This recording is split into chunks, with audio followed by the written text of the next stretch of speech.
श्रीवत्सचिह्नमिश्रेभ्यो नम उक्तिमधीमहे यदुक्तयस्त्रयी कण्ठे यान्ति मङ्गलसूत्रताम् श्रीवत्सचिह्नमिश्रेभ्यो नम उक्तिमधीमहे यदुक्तयस्त्रयी कण्ठे यान्ति मङ्गलसूत्रताम् श्रीशैलेशदयापात्रं दिभक्त्यादिगुणार्णवम् यतीन्द्रप्रवणं वन्दे रम्यजामातरं मुनिम् लक्ष्मीनाथसमारम्भां नाथयामुनमध्यमाम् अस्मदाचार्यपर्यन्तां वन्दे गुरुपरम्पराम् श्रीवत्सचिह्नमिश्रेभ्यो नम उक्तिमधीमहे यदुक्तयस्त्रयी कण्ठे यान्ति मङ्गलसूत्रताम् यो नित्यमच्युतपदाम्बुजयुग्मरुक्मव्यामोहतस्तदितराणि तृणाय मेने अस्मद्गुरोर्भगवतोऽस्य दयैकसिन्धो रामानुजस्य चरणौ शरणं प्रपद्ये. அடியேன் தாசானுதாசன் ஸ்ரீமத் பரமஹம்ச பரிப்ராஜகாச்சாரிய ஸ்ரீ யதுகிரி யதிராஜ ராமானுஜ ஜீயர் சுவாமியினுடைய பரம கிருபையினாலும் எம்ஓபி சாரிட்டிஸ் அவர்களுடைய ஆதரவினாலும் ஏற்கனவே நடைபெற்று வந்த திவ்ய பிரபந்ததாரா பூர்த்தியான பிறகு அதனுடைய தொடர்ச்சியாக ஸ்தோத்திரதாரா என்று நடைபெற்று கொண்டு வருகிறது.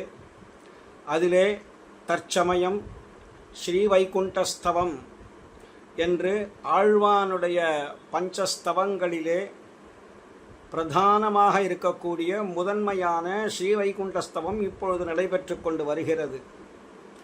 இன்றைய 27ஆம் தேதி இந்த நன்னாளிலே நமக்கும் சில ஸ்லோகங்கள் வைகுண்டஸ்தவத்திலிருந்து எடுத்து அனுபவிக்கலாம்படியாக அமையப்பெற்றிருக்கிறது.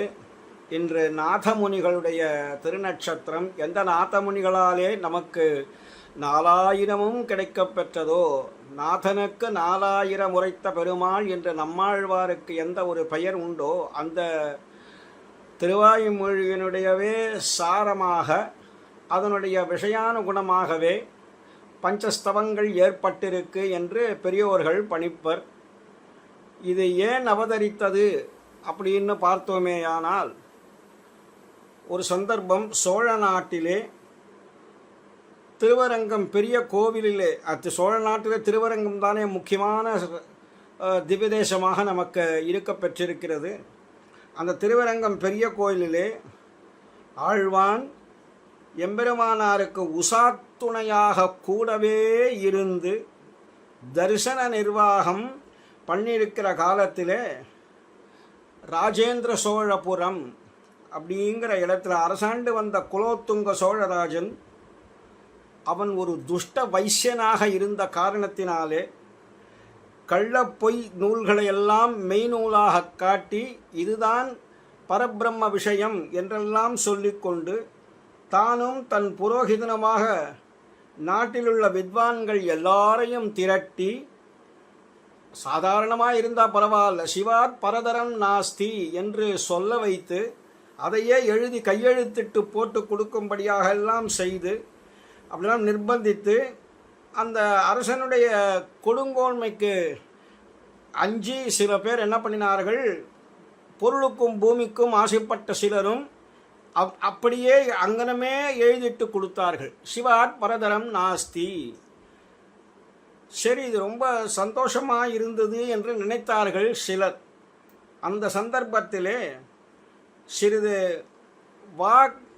வாக்லப்யம் பெற்றிருந்த நாலூரான் அப்படிங்கிற ஒரு வைஷ்ணவன் ராஜாவை நோக்கி என்ன சொன்னான் என்றால், எங்களி ராமானுஜன் எழுதிட்டால் என்றோ எழுதிட்டதாவது எங்கள் ராமானுஜன் எழுத வேண்டாமா? யார் யாரோ எழுதிட்டால் அதுக்கு உண்மை அர்த்தம் என்று ஒப்புக்கொள்ள முடியாது. மற்ற அல்பஜர்கள் இட்டால் எழுதி கையெழுத்து இட்டால் என்ன இடாவிட்டால் என்ன என்று சொல்ல அந்த அரசன் அப்பொழுதே நிர்பந்தப்படுத்தி ராமானுஜன் இருக்கக்கூடிய மடத்தேரே வந்து சில பேர் சொல்ல இதனுடைய உண்மை விஷயத்தை அறிந்திருந்த கூரத்தாழ்வான் சுவாமி எம்பெருமானார் நீராடச் செல்வதற்காக காவேரி கரைக்கு சென்றிருந்த சந்தர்ப்பத்திலே அவருடைய காஷாய வஸ்திரத்தை தரித்து கொண்டு திருதண்டத்தையும் ஏந்தி நேரே அப்பேற்பட்ட அந்த குலோத்துங்க ராஜன் அவனுடைய சபைக்கு வந்து சிவாத் பரதரம் நாஸ்தி என்று சொன்னார்கள் இல்லையா, அந்த இடத்திலே பரபிரம்மம் நாராயணனே என்று ஸ்தாபனம் பண்ணி சிவாத் பரதரம் நாஸ்தி ததஸ்தி பரதரம் நாஸ்தி என்று சொன்னான் இல்லையா, அதற்கு மேலே அந்யதஸ்தி ததப்பரம் அந்யதஸ்தி ததப்பரம் துரோணமஸ்தி ததப்பரம். துரோணம் என்றால் திருணம் என்றாலே புல், சின்ன துரும்பு, அதுக்கு மேலே துரும்பும் உள்ளது அப்படின்னதுமே இதெல்லாம், அதாவது இதனுடைய தாற்பயம் என்னன்னு கேட்டால், நீ என்னென்ன விஷயத்தை எடுத்து வைத்து கொண்டு பேசுகின்றாயோ அது எல்லாம் திருணத்துக்கு சமானம். பரபிரம்மங்கிறது சுவாமி நாராயணன் ஒருவனே என்றெல்லாம் ஸ்தாபனம் பண்ணினார். அந்த ஸ்தாபனம் பண்ணின பரத்தம் என்று உபநேசித்தருளி அதோடு மட்டுமின்றி சிவாத் பரதரம் நாஸ்தின்னு பல தடவை சொல்ல வைத்தான். ஆனால் அதுக்கு பரிகாசமாக துரோணமஸ்தி ததப்பரம் என்று மறுபடியும் இந்த நம்முடைய ஆழ்வான் சொல்ல, இது வந்து கோப பரவசனான அந்த அரசனுடைய கொடுமையினால திருக்கண்களை இழந்துட்டார். இப்போ ஈட்டியினாலே அவருடைய 2 கண்களையும் குத்தி எடுத்து கண்களை இழக்கும்படியாக செஞ்சுட்டான் அந்த அரசன். அதனாலே உடனே என்ன பண்ணினார், எம்பெருமானார் விஷயத்தை கேள்விப்பட்டு உடனே திருநாராயணபுரமே எழுந்துருளினார். ரொம்ப பகுதா தாபப்பட்டார். உடனே நாம் திருவரங்கத்தில் எப்பொழுது நம்முடைய ஆச்சாரியன் இல்லையோ நாம் இருந்து என்ன பயன் என்று திருவரங்கத்தை விட்டு மெதுவாக வந்து திருவாலிரம் சோலைக்கு வந்துவிடலாம் என்று நினைத்து அந்த இடத்திலே எழுந்தருள் இருந்து எம்பெருமானுடைய கல்யாண குணங்களை அனுபவிக்கணும் என்று நினைத்து விதவிதமாக ஆச்சரியமாக பஞ்சஸ்தவங்கள் என்று சாதித்தார். அதிலே முதலாக ஸ்ரீ வைகுண்டஸ்தவம் என்று சாதித்தார். அதுக்கு அடுத்தபடியாக அதிமானுஷஸ்தவம், அதன் பிறகு சுந்தரபாகுஸ்தவம் என்று சாதித்து 3 ஸ்தவங்களை சாதித்திருந்தார். வெகு காலமாயிற்று. இதன் பிறகு மறுபடியும் எம்பெருமானார் மீண்டும் திருவரங்கத்துக்கு எழுந்தருள் இருக்கிறார் என்று கேள்விப்பட்டு மீண்டே குரத்தாழ்வானும் திருவரங்கத்துக்கு வர அவருடைய திருமேனியை கண்டு பகுதா தாபப்பட்டு எம்பெருமான் ஸ்ரீ தேவப்பெருமாள் விஷயமாக சாதிக்கலாகாதோ என்று சொல்ல ஸ்ரீ வரதராஜஸ்தவம் என்று அப்பொழுது அவருடைய ஆக்ஞையின் பேரிலே சாதித்தார். எம்பெருமானாருடைய ஆக்ஞையின் பேரிலே வரதராஜஸ்தவம் சாதித்தார். கடைசியாக ஸ்ரீஸ்தவம் என்று இந்த விஷயங்களுக்கு பஞ்சஸ்தவங்கள் என்று ரொம்ப ஆச்சரியமாக இருந்தது. இப்போ ஏற்பட்ட விஷயம் சுந்தரபாகுஸ்தவமே முதல் ஸ்தவம் என்று சில பேர் சொல்லுவார்கள். அதெல்லாம் எப்பொழுது விஷயம் இல்லை. நாம் இப்போ எடுத்து சொன்ன பிரகாரம் ஸ்ரீவைகுண்டஸ்தவம், அதிமானுஷஸ்தவம், சுந்தரபாகுஸ்தவம் என அப்போ திருமாலிரஞ்சோலையில் இருந்ததுனாலே சுந்தரபாகுஸ்தவம் என்று வரைக்கும் தான் சாதித்து வைத்திருந்தார். அதன் பிறகுதான் தேவப்பெருமாள் விஷயமாக ஸ்ரீ வரதராஜஸ்தவம் என்றும் கடைசியாக பிராட்டியின் விஷயமாக ஸ்ரீஸ்தவம் என்று இந்த விஷயங்கள் இந்த கிரமத்திலே தான் அவதரித்தது என்று நம்முடைய குரு பரம்பரா சித்தம். அதன்படி பார்த்தோமேயானால் இந்த வைகுண்டஸ்தவத்தில் எம்பெருமான் விஷயமாக ஆச்சரியமான விஷயங்களை எல்லாம் எடுத்து கொடுத்திருக்கிறார். இந்த ஸ்தவங்கள் இருக்கக்கூடிய சொல் நோக்கு, பொருள் நோக்கு, தொடை நோக்கு அப்படின்னு எல்லா நோக்குகளுக்கும் சாலவும் சிறப்பாக அமைந்திருக்கிறது என்னும்படியான விஷயம் உபயவேதாந்த ரகசியங்கள் இதில் பொதிந்து கிடக்கிறது என்றெல்லாம் அனுபவித்திருக்கிறார்கள் நம் பெரியோர்கள். ஆழ்வார்களுடைய அருளிச் செயல்கள் போலே உபதேசம் கொண்டே அறிய வேண்டிய விஷயங்கள் இது. ஆழ்வார்கள் விஷயங்களை சாதாரணமாக எடுத்து ஏதோ தமிழ்தானே ஒரு தமிழ் பண்டிதன் என்று சொல்லும்படியான விஷயம் இல்லையே. அதனாலே அப்பேற்பட்ட ஏன்னா எப்பொழுது நம்மளுக்கு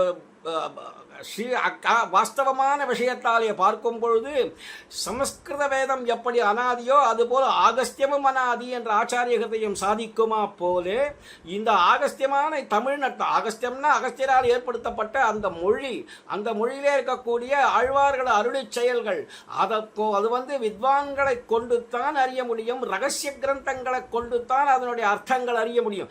பாஷ்யக்காரரே இது கொண்டு சூத்திர வாக்கியங்கள் ஒருங்க விடுவர் என்று ஆச்சாரியத்தில் சாதிக்கும் பொழுது ஸ்ரீபாஷ்யாதி விஷயங்களோ அல்லது வேத வேதாந்த விஷயங்களுக்கு அர்த்தம் தெரிய வேண்டுமே, ஆனால் திருவாய்மொழியை கொண்டு தான் ஸ்ரீபாஷ்யக்காரரே அர்த்தங்களை ஒருங்க விடுவர் என்று சொல்லுவோமேயானால் அப்போ இதுக்கெல்லாம் எப்படி தெரிந்து கொள்ள வேணும் நாம்?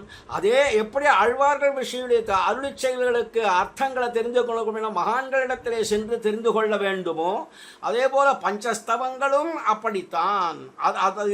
இதனுடையவும் அப்பேற்பட்ட விசேஷங்கள் நிறைய சொல் நோக்கு, பொருள் நோக்கு, தொடை நோக்கு என்று பல நோக்குகள் இதில் காண கிடைக்கிறது. இதில் ஆக செய்ய தமிழ் மாலைகள் நாம் தெளிய போதி தெளியாத மரநிலங்கள் தெளிகின்றோமே என்ற திவ்ய பிரபந்தங்களுக்கு கூறப்பட்டுள்ள அதிசயம் இந்த ஸ்தவங்களுக்கும் நன்கு பொருந்தியதே அப்படிங்கிறது தான் பெரியோர்களுடைய சித்தாந்தம்.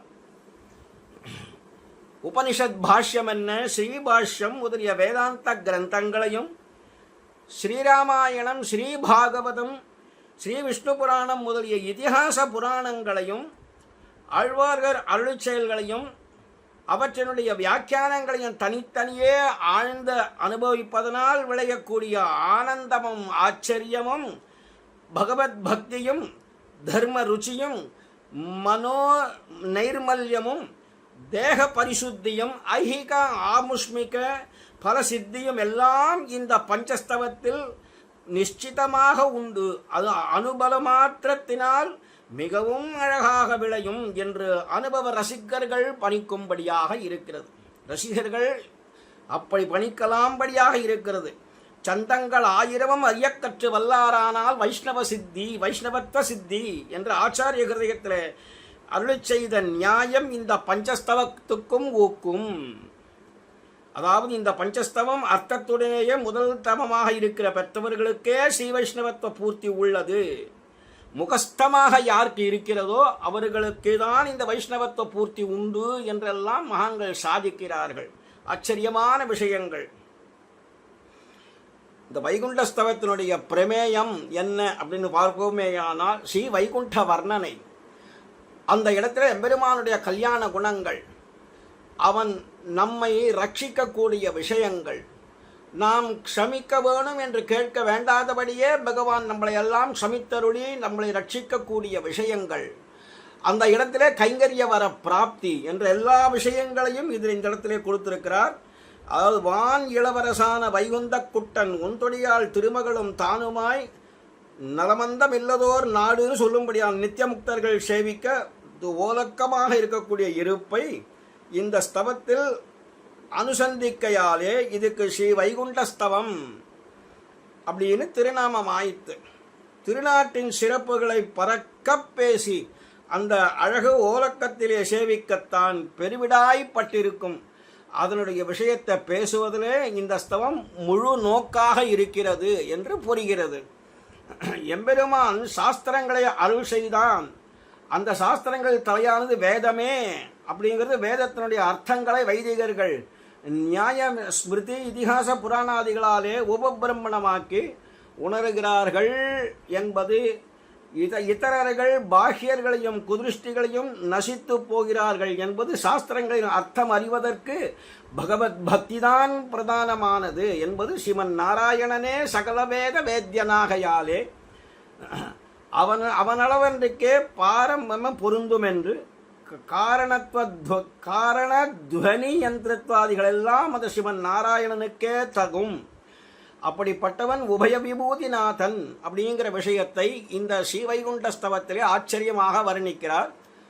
இந்த ஸ்ரீவைகுண்டஸ்தவம் அப்படிங்கிற இந்த விஷயத்திலே அடியேனுக்கு கொடுக்கப்பட்ட தலைப்பு 61வது ஸ்லோகம் ஆரம்பித்து 65வது ஸ்லோகம் ஈராக இதனுடைய விஷயங்களை தெரிவிக்க வேணும் என்று நம்முடைய ஜியர் சுவாமியினுடைய நியமனமடியாக அடியேன் ஏதோ சில விஷயங்களை சாதிக்க பார்க்கிறேன்.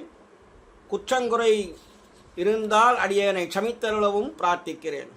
ஏன்னா ஆச்சரியமான விஷயம். ஸ்ரீவைகுண்டஸ்தவம் அப்படிங்கிறது சாதாரண விஷயம் அல்ல. மகான்களாலே எடுத்து பேசப்படுகிற ஸ்ரீபாஷ்யாதி விஷயங்களை எப்படி கேட்டே உணர வேண்டுமோ அதுபோல் இது கேட்டே உணர வேண்டிய விஷயமா இருப்பதனாலே இந்த ஸ்லோகங்கள் ஏதோ சிலவற்றை கொடுத்திருக்கிறார்கள். பூர்ணமாக சொல்ல வேண்டும் என்றால் அதுக்கு பலகால அவகாசம் எடுக்கும். அதற்கு பதிலாக இந்த 5 ஸ்லோகங்கள் தான், அதுவும் 61 ஆரம்பித்து 65வது ஸ்லோகங்கள் ஈராக இதன் விஷயத்தை சாதிக்க வேணும் என்று நியமனமடியாக அடியேன் ஏதோ சில விஷயங்களை சொல்ல விழைகிறேன். கேட்டு அனுபவிக்குமாறு பிரார்த்திக்கிறேன். அடியேன் தாசானுதாசன். அடியேனுக்கு கொடுக்கப்பட்ட முதல் ஸ்லோகமே, அதாவது 61வது ஸ்லோகம். யத் பிரம்ம கல்பநியுதானுபவேவ்யநாஸ்யம் தத்கில்பிஷம் ஸ்ருஜதி ஜந்துரிஹ க்ஷணார்த்தே ஏவம் சதா சகல ஜந்துஷு சாபராதம் க்ஷாம் யஸ்ய ஹோ ததபி சந்தி விராம மாத்ராத். இது முதல் ஸ்லோகம். இந்த ஸ்லோகத்தினுடைய சாராம்சமான விஷயம் என்ன அப்படின்னு பார்ப்போமே. ஆனால் ஹே எம்பெருமானே, எந்த ஒரு பாபமானது இப்போ எடுத்ததுமே யத் கில்பிஷம் பிரம்ம கல்ப நியுதானி கல்ப நியுத அனுபவேபி அநாஷ்யம். இதை என்னன்னு சொல்றது? எந்த ஒரு பாபமானது லட்சக்கணக்கான பிரம்மகல்பங்கள் அனுபவித்தாலும் மாளாதோ அப்பேற்பட்ட பாபத்தை சேத்தனன் இந்த இடத்துல அறநொடியில் செய்கிறானே, அறநொடியில் செய்கிறான். இப்படி எல்லா பிறப்புகளிலும் எப்போதும் சதா சர்வ காலமும் குற்றவாளனாகவே இருக்கக்கூடிய இந்த சேத்தனனை இனி நாம் குற்றம் செய்யலாகாது என்று கை ஒழிந்த அந்த க்ஷணமே அதையே விஷயமாக கொண்டு க்ஷமித்தருடன் இருக்கிறீரே, ஆச்சரியமான குணம் இது. இதை என்னவென்று சொல்லுவது என்று இந்த முதல் ஸ்லோகத்திலேயே ஆரம்பிக்கிறார். இது அடியன் இப்போ சொன்ன விஷயம் ஒரு சாராம்சமான விஷயம். இதனுடைய சங்கதி என்ன? இந்த ஸ்லோகத்துக்கு முன் ஸ்லோகத்திலே எதை அனுபவித்தார்? ஏற்கனவே நேற்று இந்த சுவாமி அனுபவித்திருப்பார். இருந்தாலும் அந்த ஸ்லோகத்தை கொஞ்சம் யதாசக்தி யதாதீதம் யதாமதி அதையும் அனுபவித்து கொஞ்சம் சொல்லுவோமே என்பதனால் இப்பொழுது சொல்ல விழைகிறேன். ஹைஹந்தா என்று ஆரம்பிக்கக்கூடிய அந்த ஸ்லோகத்திலே அவர் என்ன சொல்ல விழைகிறார் என்றதையும் பார்த்துதான் இந்த சங்கதியை கொண்டு அடுத்தது எம்பெருமானுடைய அந்த ஒரு ரட்சிக்கக்கூடிய க்ஷமிக்கக்கூடிய விஷயம் என்ன என்பது நமக்கு ஒருவாறு புரியும். அதனால ஹைஹந்த ஜந்துஷு நிரந்தர சந்ததாத்மா பாப்மா ஹி நாம பதகோயம் அச்சிந்திய சக்தி யஹா த்வத்கிருபா ஜலதிமப்யதிகேலகேலம் உல்லங்கயத்ய கிருதபாசுரபாகதேயாத். அதில் பல ஆச்சரியமான விஷயம், ஒரு பாப விஷயத்தை ரொம்ப ஆச்சரியமாக தெரிவிக்கிறார் பெருமானே. சேத்தனர்களிடத்திலே இடைவீடில்லாமல் எப்பொழுதும் சதா சர்வகாலமும் வியாபித்திருக்கின்ற சொரூபத்தை உடையதாய் நெஞ்சாலும் நினைக்க முடியாதபடி ஒரு என்னன்னு சொல்றது சக்தியை உடைத்தான். இந்த பாபமானது பாபத்தினுடைய சக்தியை பேசுறாருங்க. ஐயோ நான் இது என்னன்னு சொல்லுவேன். இந்த பாபத்தினுடைய கொடுமை ஒரு ஒப்பற்றதே, அது என்னன்னு சொல்றது, ஒப்பற்றதே இல்லை. இது பாவம் செய்வது என்னன்னா தௌர்பாகியசாலிகள் தேவரருடைய கரை கடந்த அருங்கடலையும் அப்பேருடைய மீறினவர்களாம்படி செய்யார் என்றதன்றோ. எம்பெருமான் நமக்கு காருண்யாதிசயம் நிறைய செய்ய வேணும் என்று பாரிக்கிறான்.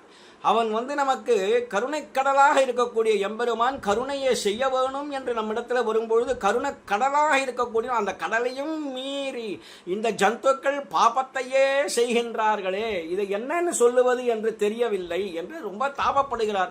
பாபத்தினுடைய விஷயம் அடுக்கின்றே போகலாம். அந்த பாப விஷயத்தை அடுக்கித்தான் எம்பெருமானார் சரணாகதி கத்தியத்திலே அடியேன் இப்படிப்பட்ட விஷயத்திலே க்ஷமஸ்வ என்று நமக்காக பிரார்த்தனை அவர் பண்ணுகிறார்.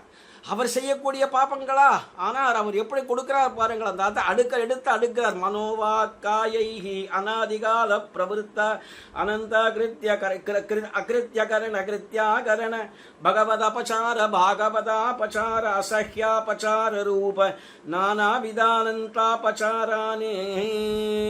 ஆரப்தகாரியான் அனாரப்தகாரியான் கிருதான் கிரியமானான் கரிஷ்யமானாம்ச்ச சர்வான் அசேஷதா க்ஷமஸ்வாஹா என்று இவ்வளவு விஷயம் ஆரப்தகாரியான் அனாரப்தகாரியான் கிருதான் கிரியமானான் கரிஷ்யமானாஷ்ட சர்வான் எத்தனை பாபங்கள் எவ்வளவு அது எப்படி பகவத் அபசார பாகவதாபசார அசஹ்யாபசார ரூப நானாவித அனந்தாபசாரானு என்று பலவிதமான அபசாரங்களை எடுத்து காட்டுறார் நமக்கு. எவ்வளவோ அபசாரங்களை பண்ணுறோம். நொடிக்கு நொடி க்ஷணம் நமக்கு தெரிந்தோ தெரியாமலோ பல பாபங்களை செஞ்சுண்டு சஞ்சிதமாக ஆக்கிக்கொண்டே போகிறோம். அது சரணாகதிங்கிறத ஒன்று பண்ணிட்டா தான் தேவையில்லையே. இந்த ஜென்மாவிலே சரணாகதி என்ற ஒன்றை பண்ணாமலேயே ஜன்மமாக கழித்து கொண்டு போகிறார்களே. பகவானும் சொல்லுகிறான், குலகோட்டி சமாயுக்தா லபதே மாமகம் பதம். குலகோட்டி சமாயுக்தகன என்ன அர்த்தம்? இவனுடைய பாபங்கள் எப்படித்தான் கழிப்பார்கள் என்று தெரியாமலே இருக்கிறார்கள், பாபம் என்றே அறியாமல் இருக்கிறார்கள். முதல்ல அப்படி பகவான் கருணைக்கடலா இருக்கக்கூடியவன் கிட்ட வந்து எவ்வளவோ கருணையை நம்ம மேல வீச்சு அடிக்கணும்னு ஆசைப்படுறான். அவனிடத்திலே கருணைங்கிறது பொங்குகிறது. அந்த மாட்டுக்கு மடி பால் சுரந்துடுத்தானா உரியவர்களிடத்துல பிச்சை அடிக்கலைன்னா அதுக்கு மடி சுமை என்னமா போலே பகவானும் நம்ம மேல பிச்சை அடிக்கிறான். அவன் பண்ண சொல்லக்கூடிய ஒரே ஒரு விஷயம், சக்கரவர்த்தி திருமகன் விஷயத்துல வால்மீகி அயோத்தியா காண்ட ஆரம்பத்திலேயே சொல்றார், கதஞ்சித் உபகாரேன கிருதேன ஏக துஷ்யதி நஸ்மரதி அபகாரானாம் சதமபி ஆத்மவத்தையா. சதம்னா 100 பாபங்கள் தான் செய்யறோமா? அந்த எம்பெருமானத்தில் போய் என்னத்தான் நிவேதனம் பண்றது? இவன் வந்து கதஞ்சித் உபகாரேன, அபகாரம் அப்படின்னா அதிகம், கதஞ்சித் நம்ம பண்ண தெரியாதனமா நம்ம பண்ணின ஒரு விஷயம் பகவானுக்கு உபகாரமா போயிடுத்தான். அதே நஸ்மரதி அபகாரானாம் சதமபி, பகவான் நாம என்ன பண்ணினாலும் தெரியாதனமா நம்ம குழந்தை பண்ணிடுத்துன்னு நம்ம குழந்தைய நம்ம பார்ப்போம் இல்லையா? அதை போலதான் பகவான் பார்க்கிறான். நஸ்மரதி அபகாரானாம் சதம் அப்படின்னா சதம்னா 100 மட்டிலும் இல்லை, 100ங்கிறது லட்சித லட்சணையா 1000 லட்சம் கோடியா பாபங்கள் செஞ்சுட்டே இருக்கும். பகவான்கிட்ட போய் சரணாகதின்னு தெரியாதனமா அவங்க போய் நின்றுட்டானே. ஆனால் இல்லது கண்ணால ஜலம் பெருக்கி ஒரு அஞ்சலி என்ற அஞ்சலி பரமா முத்ரா சத்ய க்ஷிப்ரம் சந்தோஷகாரிணி என்று சொல்லும்படியாக அது உடனே சந்தோஷம். தெரியாத்தனமா பண்ணிட்டுடா விடுடா அப்படின்னு பெரியவர்கள் சொல்றது போல குன்றனைய குற்றம் செய்யணும் அந்த குணமாக கொள்ளக்கூடிய ஒரு விஷயம் உண்டு. எம்பெருமான் மகான்களிடத்திலேயே உண்டுனா எம்பெருமானை பத்தி கேட்க வேணுமா? அதனால் கதஞ்சிது உபகாரம்ங்கிறார் அந்த இடத்துல. அதுதான் மனசை உருக்கிறது. ஏன்னா நாம பண்ணின ஏதோ ஒரு விஷயம் பகவானுக்கு பெரிய உபகாரம் ஆயிடுத்தான். அது எப்படி அது அப்படின்னு கேட்டா, அவன் பண்ணக்கூடிய ஒரு காருண்யாதிசயம் உண்டு ரட்சிக்கிற தன்மையில. அந்த சந்தர்ப்பத்திலே நாம் எப்படி இருக்கணுங்கிறத காட்டுறது தான் கதஞ்சிது உபகாரம். ஏதோ ஒரு விதத்துல உபகாரம் ஆயிடுத்து. பகவானுடைய திருவுள்ளத்தில் அது உபகாரமாக பட்டுடுத்து. என் ஊரை சொன்னான், என் பெயரை சொன்னான், என் அடியார்களுக்கு தொண்டு செய்தான், அவர்களுடைய விடாயை தீர்த்தான், ஒதுங்க நிழல் கொடுத்தான் என்று ஏதோ ஒரு விஷயத்தை காரணமாக கொண்டு எம்பெருமான் திருவுள்ளத்திலே அது அவருக்கு என எப்பொழுது பாகவதோத்தமர்களுக்கு ஏதோ ஒரு விதத்தில் கைங்கரியம் போல ஆயிடுத்தேயானால் அது கூட ஒரு கால் ஒருவர் பிக்ஷாபந்தனம் பண்ற ரீதியிலே அப்படி பிக்ஷை எடுத்துட்டு வரும் சந்தர்ப்பத்திலே போ வெளியே என்று சொல்லக்கூடியவன் அரிசியை சோதிச்சுருக்கிறான். அந்த அரிசி இவனுடைய மோதிரத்தில் இருக்க கொஞ்சம் ஒதுங்கி இருக்கு. அது அப்படி கையை அப்படி நீட்டின போ என்று வெளியில திருத்துற சந்தர்ப்பத்தில் அந்த மோதிரத்தில் இருந்த அரிசி விடுபட்டு அந்த பிக்ஷா பாத்திரத்தில் விழுந்துடுத்தானா அதையே பகவான் கூட உபகாரமாக கொள்ளுகிறானாம். ஏன்னா அந்த இவனுடைய கிரகத்தில் இருக்கக்கூடிய இந்த அரிசியானது ஒரு பிந்துவானது அந்த பிக்ஷாவந்தன பாத்திரத்திலே மகான்களுடைய பாத்திரத்திலே போய் விழுந்ததே, அது இவன் செய்த உபகாரம் இல்லையா என்றெல்லாம் கூட எடுத்துக்கொள்ளுகிறான் என்று சொல்லுகிறார்கள். அவன் செஞ்சதென்னவோ போ என்ற விரட்டக்கூடிய வேலை. ஆனால் அவருடைய கிரகத்தினுடைய அரிசி இப்படி வந்ததே என்றெல்லாம் ஆச்சரியப்படுகிறார்கள். அதாவது புரியும்படியா சொல்லணுமே, ஆனால் ஒரு குழந்தை, அந்த குழந்தைக்கு ஒவ்வொரு சனிக்கிழமை தோறும் தாயார் எண்ணெய் தேய்த்து குளிப்பாட்ட வேண்டும் என்று நினைக்கிறாள். அது குழந்தை தலையை காட்ட மாட்டேங்கிறது, இங்க ஓடுகிறது அங்க ஓடுகிறது. அவளுக்கோ கிரகத்தில் அம்பாரம் வேலை இருக்கு தாயாருக்கு. அவள் அந்த குழந்தைக்கு அன்றைக்கு பூரா அந்த எண்ணெய் தேய்த்து விடும்படியான வேலை தான் நடக்குமே தவிர கிரககிருத்தியமான காரியம் எங்கே நடக்க போகிறது? அந்த குழந்தை இப்படி ஓடுறது, அப்படி ஓடுறது. அப்படி இருக்கக்கூடிய குழந்தை கோமணத்தை கட்டின்ட்டு ஒரு மனை, சின்ன மனையை போட்டு உட்காந்துட்டு, அம்மா எண்ணெய் தேய்ச்சி விடுறேன்னு சொன்னியம்மா, எண்ணெய் தேய்ச்சி குளிப்பாட்டி விடுகிறியா அப்படின்னு கேட்டுதானா, அப்பா குழந்தை உபகாரம் பண்ணியடா என்று எவ்வளவு சந்தோஷப்படுவளோ, அதுபோல எம்பெருமான் பண்ணக்கூடிய கிருபைக்கு உபரோதம் பண்ணாம, அதை தடுக்காம தலையல்லால் கைமாறிலேனே என்று வணக்கத்தோடு இருந்தால் அதுதான் நாம் பகவானுக்கு பண்ணக்கூடிய பெரிய உபகாரம். அந்த உபகாரத்தை கூட செய்யாமல் இருந்தா என்ன பண்ணுவது? இப்போ அது மாதிரி இந்த நீச்சர்கள் விஷயத்துல, நீச்சர்கள்ன்றது யாருன்னு கேட்டா அந்த பகவத் பக்தியே இல்லாதவர்கள். பகவத் பக்தி இல்லாதவர்களைத்தான் இப்பொழுது எம்பெருமான் விஷயத்தில் ஐயோ அந்தோ பரிதாபம் அப்படின்னு பார்க்கிறானாம். அவர்களைத்தான் நீச்சர்கள் என்று கொள்ளும்படியா இருக்கு. நல்ல புத்தியை, சத்புத்தியை கொடுக்க மாட்டார்களா? அந்த புத்தி அவனுக்கு வாய்க்காதா என்று மகான்கள் கூட அவனுக்கு நல்ல புத்தி வாய்க்காதா இப்படி இருக்கிறானே. ஆனால் பகவான் என்ன பண்ணுறான், இப்போ எங்களை போல உள்ளவர்களை பார்த்து கோவிந்தா போறான்டா, ஹே கோவிந்தா அப்படின்னு ஏத்தாளனம் பண்ணினா கூட அவன் வாக்கில் என்னை பார்த்ததும் அவன் வாக்கில் பகவன் நாமம் வந்ததேன்னு ஒரு கால் நாங்கள் சந்தோஷப்படும் பட்சத்தில் பகவான் நினைக்கிறானாம் அவன் வாக்கிலும் என் நாமம் வந்ததே என்று சந்தோஷப்பட்டு அவனுக்கும் ஒரு கருணையை பண்ணுகிறான்ங்கிறதுனாலே அவர்களும் வாழ்கிறார்கள் என்பதிலே பெருமை கொள்ள வேணும். ஏன்னா எம்பெருமான் திருநாமத்தை சொல்லிட்டானவன் கோவிந்தா என்று. என்னை ஏத்தாளனம் பண்றது இருக்கட்டும், என்ன பண்றதாக நினைத்து பகவன் நாமத்தை சொல்லுகிறானே. ஏனகேனாபி பிரகாரேன இப்பொழுது புள்ள உலகாசிரியர் எடுத்து காட்டுறது அந்த விஷயமே அதுதான். இந்த காலத்தில் பகவானுக்கு ஆனுஷங்கிகம் ஏதாவது ஒரு விஷயத்தில் பகவன் நாமத்தை சொல்லிட்டா போருமா, அது அவனுக்கு அதுவே பெரிய விஷயமா உபகாரமாக கொண்டு பகவான் கருணை கடலை செய்கிறானே. அந்த கருணையை கூட கிட்ட வராதபடி, அதாவது சில பாக்கியஹீனர்கள் பக்கல்ல கிருபையின் பிரசரம் கிட்டையே வர உண்ணாதபடி பண்ணுகிறார்களே. அந்த விஷயத்தை எடுத்து சொல்லுகிறார் அந்த முன் ஸ்லோகத்தில். அடியேன் அனுபவிக்க வேண்டிய ஸ்லோகத்துக்கு முன் ஸ்லோகத்தினுடைய சங்கதி என்னன்னு தெரிஞ்சாத்தானே இந்த ஸ்லோகத்தினுடைய அர்த்தம் புரியும். அதனால இப்படி ஆச்சரியமா தெரிவிக்கிறார். எம்பெருமானுடைய கருண வெள்ளம் தானாகவே பெருகி வருகிறது. அப்படி வருகிற அதை தடை செய்யாமல் இருந்தா கூட வாழலாம் இல்லையா? வாழ விடாதபடி பண்றது யாரு? இதென்ன ஐயோ பிரபலமான ஒரு பாபத்தை செய்கிறானே, இப்படி பிரபலமான பாபத்தை அந்த அருள் வெள்ளத்தை தடை செய்கின்ற கருவிலே திருவிழாதார் இப்படி இருக்கிறார்களே. கருவிலே திருவிழாதவர்களாக இருந்தால் என்ன பண்ணுகிறது என்று தப்பிச்சு ரொம்ப தாபப்பட்டு ஆழ்வான் இந்த ஸ்லோகத்திலே தெரிவிச்சிருக்கிறார். ஜந்துஷு நிரந்தர சந்தம் ஆத்மா அச்சிந்தயதி கோயம் பாப்மா நாம.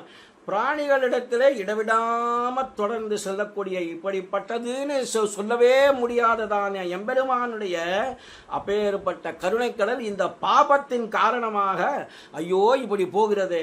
பாபமே ஒன்று தெரிகிறது இந்த சேத்தனர்கள் விஷயத்தில். இது என்னோ இப்படியும் ஒரு பாபம் உண்டாக கடவதா அப்படின்னு ரொம்ப தாபப்பட்டு பேசுகிறார். அந்த பாபத்தினுடைய கொடுமையை விஷயத்தை எடுத்து சொல்றார். யா துவத் கிருபா ஜலதிமபி பீத்யதி. அதாவது நல்வினை ஒன்றுமே செய்வதே அறியாதவர்களாக தௌர்பாகியசாலிகள் அப்படின்னு சில பேர் பெற்றுள்ளவர்களே தேவரையருடைய நிர்ஹேத்துக கிருபா பிரவாகத்தையும் மீறினவர்களாக இருக்கிறார்களே, அவர்களை தான் கருவிலே திருவிழாதார்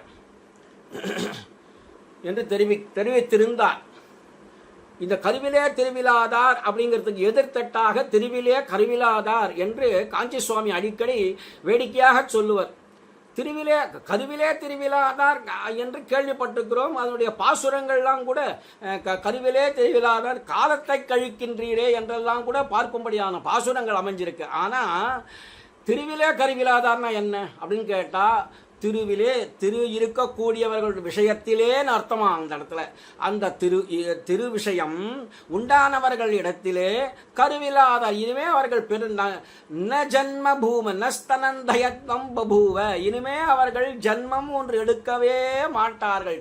எப்பொழுது பிராட்டியினுடைய கருணா வீக்ஷணம் எம்பெருமானும் அங்கீகாரம் பண்ணி பொறுத்தேன் என்று சொல்லிவிட்டானேயானால் எல்லா பாபங்களும் ஒழிஞ்சு போகும் பட்சத்தில் அந்த ஜென்மாவை ஜன்மாவதனுடைய கடைசியிலேயோ அந்த க்ஷணத்திலேயோ எம்பெருமான் கை கொள்ளுவனே, அவனுடைய திருவடியிலே சேர்த்து கொள்ளுவனே, அப்பேறுபட்ட ஆத்மாவானது என்ன ஆகும் கேட்டா கருவிலாதார். அவர்கள் கருவிலே வந்து மறுபடியும் மாத்ரு யோனின்னு ஒரு விஷயத்துல வந்து மறுபடியும் கர்ப்பவாசம் பண்ணி பிறக்க மாட்டார்கள். அதுதான் திருவிலே கருவிலாதார் என்று அடிக்கடி சுவாமி சொல்லுவார். அது ஒரு வேடிக்கையா சொல்ற வழக்கம். அது எங்கிருந்து எடுத்தாங்கிறது தெரியாது. ஆனா அவர் வாக்குல வந்ததே பிரமாணம், அவ்வளவுதான். அப்படி இருக்கக்கூடிய இந்த கருவிலே திருவிழாதார் அப்படிங்கிறது நம்ம எவன் ஒருவன் அப்பேற்பட்ட கர்ப்பவாசம் பண்ணிட்டு இருக்கிறானோ அவனுக்கு திருவுக்கும் திருவாகிய செல்வனாக இருக்கக்கூடிய எம்பெருமானுடைய கருணா வீக்ஷணம் பிராட்டியின் மூலமாக வந்துடுத்தேயானால் அவனே பரமபாகியசாலி இல்லையா? அவன் அப்படி இல்லாதவர்களை என்னன்னு சொல்றது? கருவிலே திரு இல்லாதவர்களை என்னன்னு சொல்றது?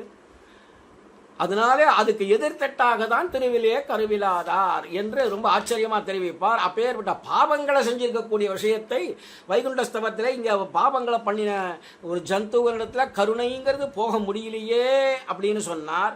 அடுத்த இப்ப நாம் அனுபவிக்க வேண்டிய அடியனுடைய அனுபவிக்க வேண்டிய முதல் ஸ்லோகத்தில் என்ன சொல்ல வருகிறார் அப்படின்னா, யத் பிரம்ம கல்ப நியுதானு பவேப்ய நாஷ்யம் என்று சொல்லும்படியாக எந்த ஒரு பாபமானது அப்பேற்பட்ட லட்சக்கணக்கான பிரம்ம கல்பங்கள் அனுபவித்தாலும் ஆனது லட்சக்கணக்கான பிரம்ம கல்பங்களாம். ஒரு கல்பம்னு சொன்னாலே என்ன பண்றது?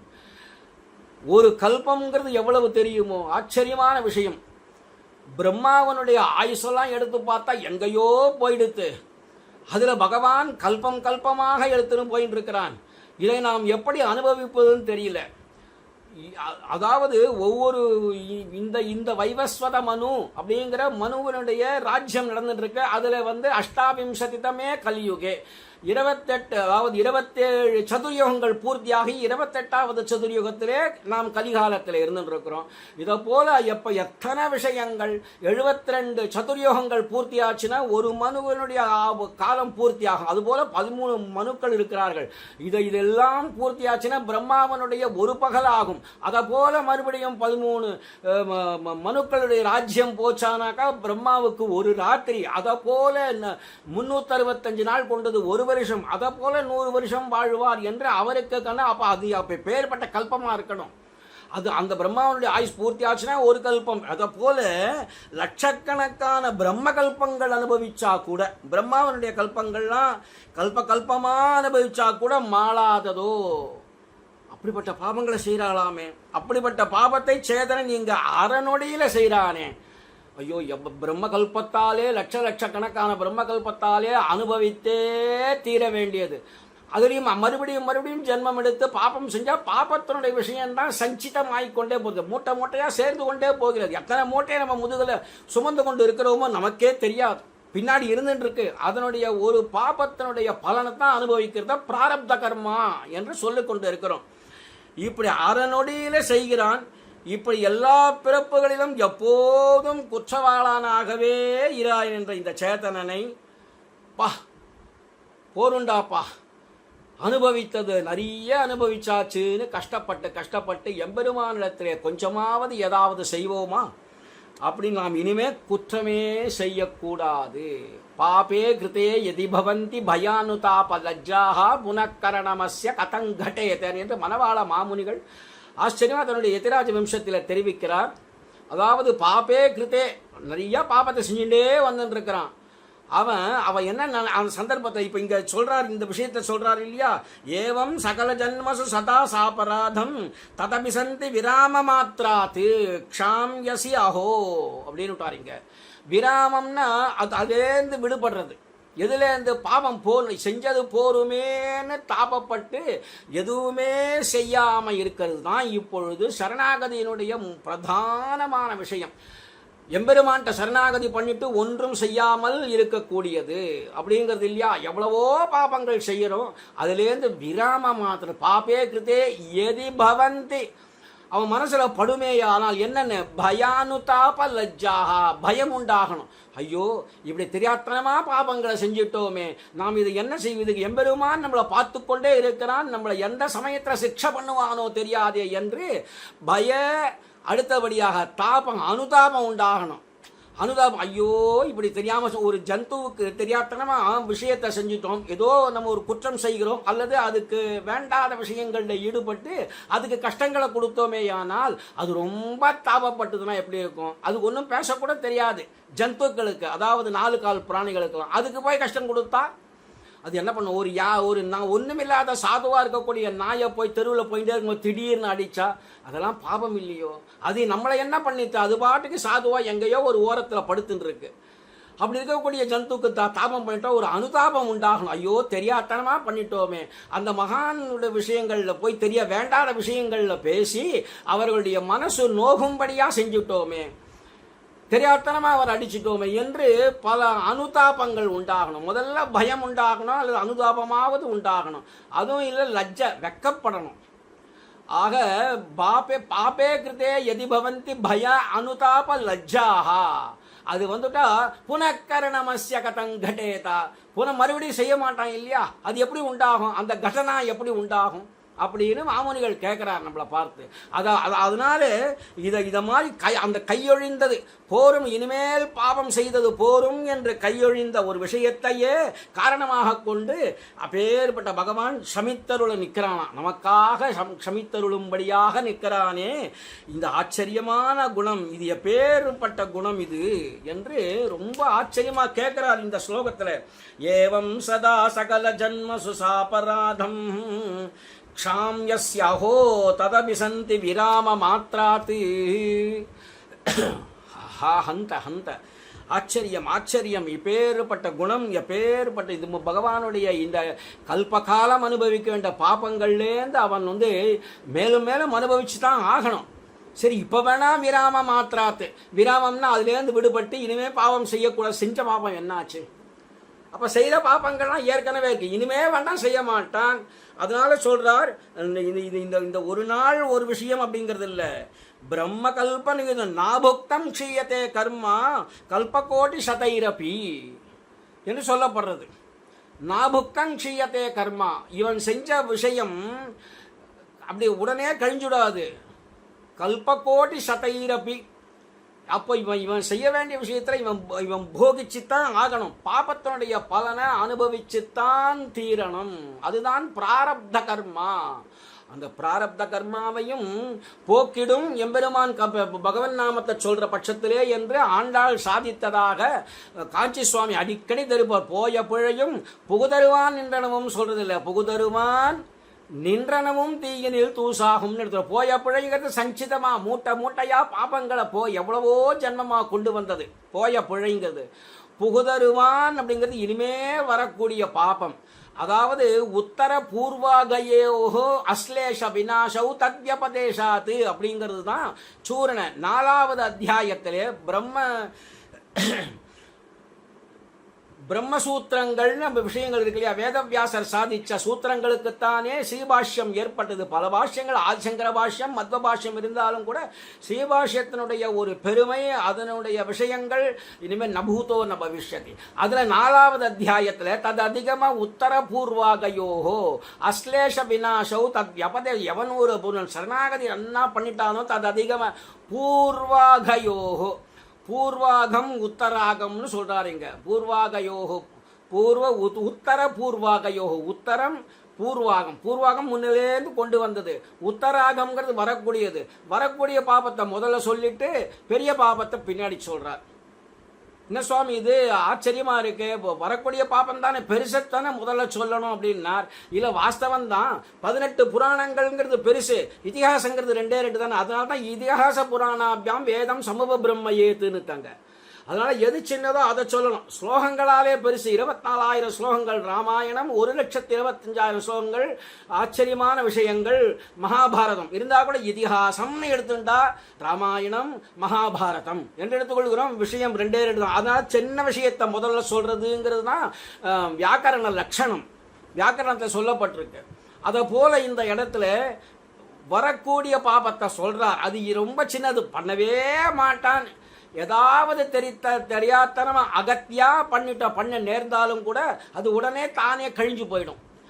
அதெல்லாம் வேலிட்டு பாய வேண்டிய இடத்திலே முள்ளிட்டு பாயமா போலேன்னு ஒரே க்ஷணத்தில் கழிச்சுடுவான். ஆனால் ஆச்சரியமான ஒரு விஷயம் பூர்வாகம். பூர்வாகங்கிறது ரொம்ப எவ்வளவோ விஷயமாக கொண்டு உத்தர பூர்வாகயோகோ அஸ்லேஷம் விநாசம். அதாவது உத்தர விஷயம் பூர்வாக விஷயம், உத்தரத்துக்கு அஸ்லேஷம், பூர்வாகம் விநாசம். அதாவது எம்பெருமான சரணாகதி பண்ணிட்ட பட்சத்தில் அந்த ஆத்மாவுக்கு என்ன ஆகுறதுன்னு கேட்டா வரவே வராது. இனிமே உத்தராகம்ங்கிறது வரவே வராது. அஸ்லேஷம்னா தொடவே தொடாது. பூர்வாகம் அப்படின்னா விநாசமாக போயிடும். அப்படிங்கிறது தான் இங்கே ஆச்சரியமான விஷயத்தை எடுத்து பாஷ்யத்திலையும் எடுத்து காட்டியிருக்கிறார் நமக்கு.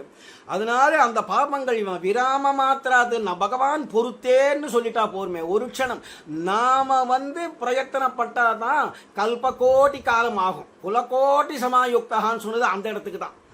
இவன் நல்லதையே பண்ணிட்டு இருக்கான்னு வச்சுப்போம், ஒரு பாபத்தை கூட பண்ணலை, அறிஞ்சு பண்ணலை, தெரியாத்தனமா அகத்தியா நேர்ந்தெடுத்து சரணாகதி பண்ணினவனா இருக்கிறான்னா எம்பெருமானுடைய ஒரு கருணைக்கு பாத்திரமாயிட்டான்னு சொன்னா அவன் எம்பெருமானுடைய குழந்தையா போயிடுறான்.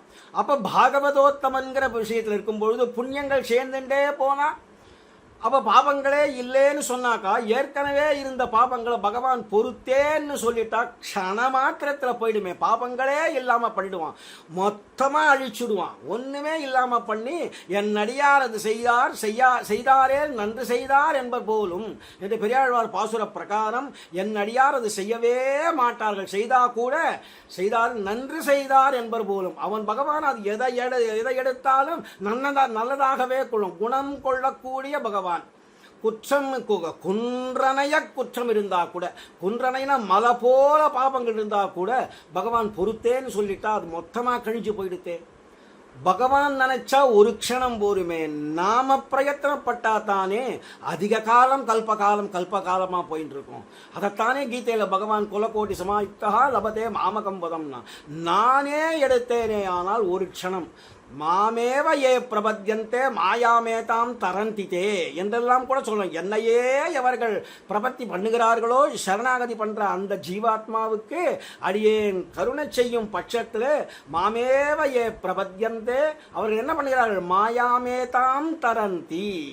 இப்பேற்பட்ட மாயையாகிய இந்த லோகத்தை 3 குணங்கள் சாத்விக ராஜச தாமச குணங்கள் இருக்கு, அதெல்லாம் கூட கடந்து என் திருவடியையே அடைகிறார்கள் என்ற அர்த்தத்திலே ஆச்சரியமா தெரிவிச்சிருக்கிறார்.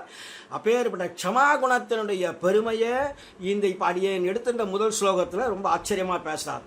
அதாவது யத்கில்பிஷம் பிரம்ம கல்ப நியுதானுபவேபி அநாஸ்யம் தஜ்ஜந்துஹு க்ஷணாத்தே இஹ ஸ்ருஜதி. அவனவன் பண்ணின பாபத்தை அனுபவிச்சே தொலைக்க வேணும் அப்படிங்கிற விஷயத்தில் நாபுக்தம் க்ஷீயத்தே கர்மா கல்பகோட்டி சதைரப்பி என்கினால செய்த பாபந்தான் அனுபவித்தால் அல்லது தொலையவே தொலையாது. ஒருவன் அரனுடைய பொழுதுல செய்கிற பாபம் எத்தனை காலம் அனுபவித்தாலும் தொலைக்க வேணும் அப்படின்னா திடீர்னு பிரம்மகல்ப நியுதானு பவேபி அநாசியம் லட்சக்கணக்கான பிரம்மகல்பங்கள் வரைக்கும் அப்பேற்பட்ட ஜென்மா எடுத்துண்டு தொலைக்கணும்னு நினைச்சா கூட அனுபவித்தாலும் கூட தொலையவே தொலையாதே. அப்படி இருக்கக்கூடிய விஷயம் அரை நொடி பொழுதுல பண்ணும் பாபத்தினுடைய தன்மை இதுவானா ஆண்டுகள் நாள் திங்களாய் நிகழ்காலமெல்லாம் பிறவிதோறும் செய்து போருகிற பாபங்களுடைய தன்மையை பற்றி வாய் திறக்க வேணுமோ? அதுக்கு ஏதாவது ஒரு வழி உண்டா? அப்படிப்பட்ட அபராதங்கள் கூடு பூரித்து கிடக்கிறது. அந்த சேதனையும் எம்பெருமான் சமைக்கு இலக்காக்குவதுண்டே. அதுதான் அந்த விஷயத்தை தான் எடுத்து இங்க பேசுறார். ஏவம் சதா சகல ஜன்மசு சாபராதம் க்ஷாம்யஸ்யஹோ. க்ஷமிக்கைக்கு ஏதாவது ஒரு ஹேத்து வேணும், ஏதாவது ஒரு காரணம் இருக்கணும் ஐயா. இல்லைன்னா என்ன ஆகும்னு கேட்டால் க்ஷமிப்பதுன்னு பகவான் கொண்ட சர்வ அபராதிகள் விஷயத்திலையும் க்ஷமை உண்டாக வேணுமே. அவன் மோட்சம் கொடுக்கறதுன்னு ஆரம்பிச்சா சர்வ மோட்ச விஷயம் வந்துடும், எல்லாருக்கும் மோட்சம் கொடுக்கறதுன்னு ஆயிடுமே. அப்படி கிடையாது இல்லையா? அதனால அந்த க்ஷமை உண்டாக வேணும். உண்டாகும்தான் பகவான் விஷயத்தில் பகவான் க்ஷமையை செய்ய வேணும் தான் ஆசைப்படுகிறான். ஆனால் சர்வ அபராதிகளாக இருந்தால் என்ன பண்ணுறது? அவர்கள் விஷயத்திலே அப்படி போகாது. அப்போ என்னதான் ஹேத்துன்னு கேட்டால் ததபி சந்தி விராம மாத்திராத்து அப்படின்னு இங்கே ஒரு விஷயத்தை எடுக்கிறாருங்க. அதாவது அபராதங்களை செய்து கொண்டே போகத்தக்கவன் ஒரு நாளில் கை சலித்து கையொழிந்து அப்பேற்பட்ட அப்படின்னு நின்று போய், ஐயோ நான் செஞ்சதெல்லாம் பெரிய பாபமாச்சே, கொடிய பாபமாச்சே, எம்பெருமானே என்னை க்ஷமித்தருள வேணும் என்று அவன் விஷயத்திலேயோ இல்லை பிராட்டியை முன்னிட்டு கொண்டுதான் போக வேணும் என்று சாஸ்திரம் இருப்பதனாலே, பிராட்டி இல்லைன்னா ரட்சிக்கிறதில் ரட்சிக்கும் போது பிராட்டி சந்நிதி வேண்டுகையாலே இதிலே ஸ்ரீ சம்பந்தமும் அனுசந்தேயம் என்று புள்ள உலகாசிரியர் காட்டினது போல பகவான் ரட்சிப்பதற்கான முக்கிய விஷயம் பிராட்டியினுடைய அப்பேற்பட்ட இதுதான் சிபாரிசு தான். அவள் சிபாரிசு இல்லைன்னா ஒரு காலம் காகாசுரன், ராவணனை காட்டிலும் கொடிய அபராதம் செய்தவன் காகாசுரன், ஜெயந்தன் சொல்லக்கூடிய காகாசுரன். அந்த ஜெயந்தன் அப்படிங்கிறவன் இந்திரனுடைய புத்திரன். இந்திரனுடைய அபராதங்களே ரொம்ப பிரபலமானது, எல்லாரையும் கெடுக்கத்தக்கவன். அவனுடைய புத்திரன் கேட்கணுமா, ஜெயந்தன். அவன் பிராட்டியினுடைய அங்கங்களில் எம்பெருமான் எங்கெங்கெல்லாம் ஆசைப்படுவனோ அந்த அங்கங்கள்லாம் அப்படியே மூக்கால் அழகால குத்தி குத்தி ரத்தம் விளாராக்கிட்டானே. அந்த ரத்த விளாராக்கினவனை பார்த்து எம்பெருமான் யார் இதை செஞ்சதுன்னு புல்லை எடுத்து ஆயுதமாக போட்டு பிறகு எங்கேயுமே அவனுக்கு புகலிடம் இல்லாமையாலே பொத்தேன்னு விழுந்தவனை, ரெக்க விரிச்சுட்டு விழுந்தவனை எம்பெருமானுக்கு ஏதோ போக்கு காட்டி அவனுடைய தலையை எடுத்து சரணம் யோஜயா மாச என்று சொன்னதுமே அந்த பெருமான் அந்த காகாசுரனையும் ரட்சித்தானே. அதுக்கு பிராட்டியினுடைய சிபாரிசு வேண்டியிருக்கு இல்லையா? அதனால் இப்போ ததபி சந்தி விராம மாத்திராத்துன்னார்.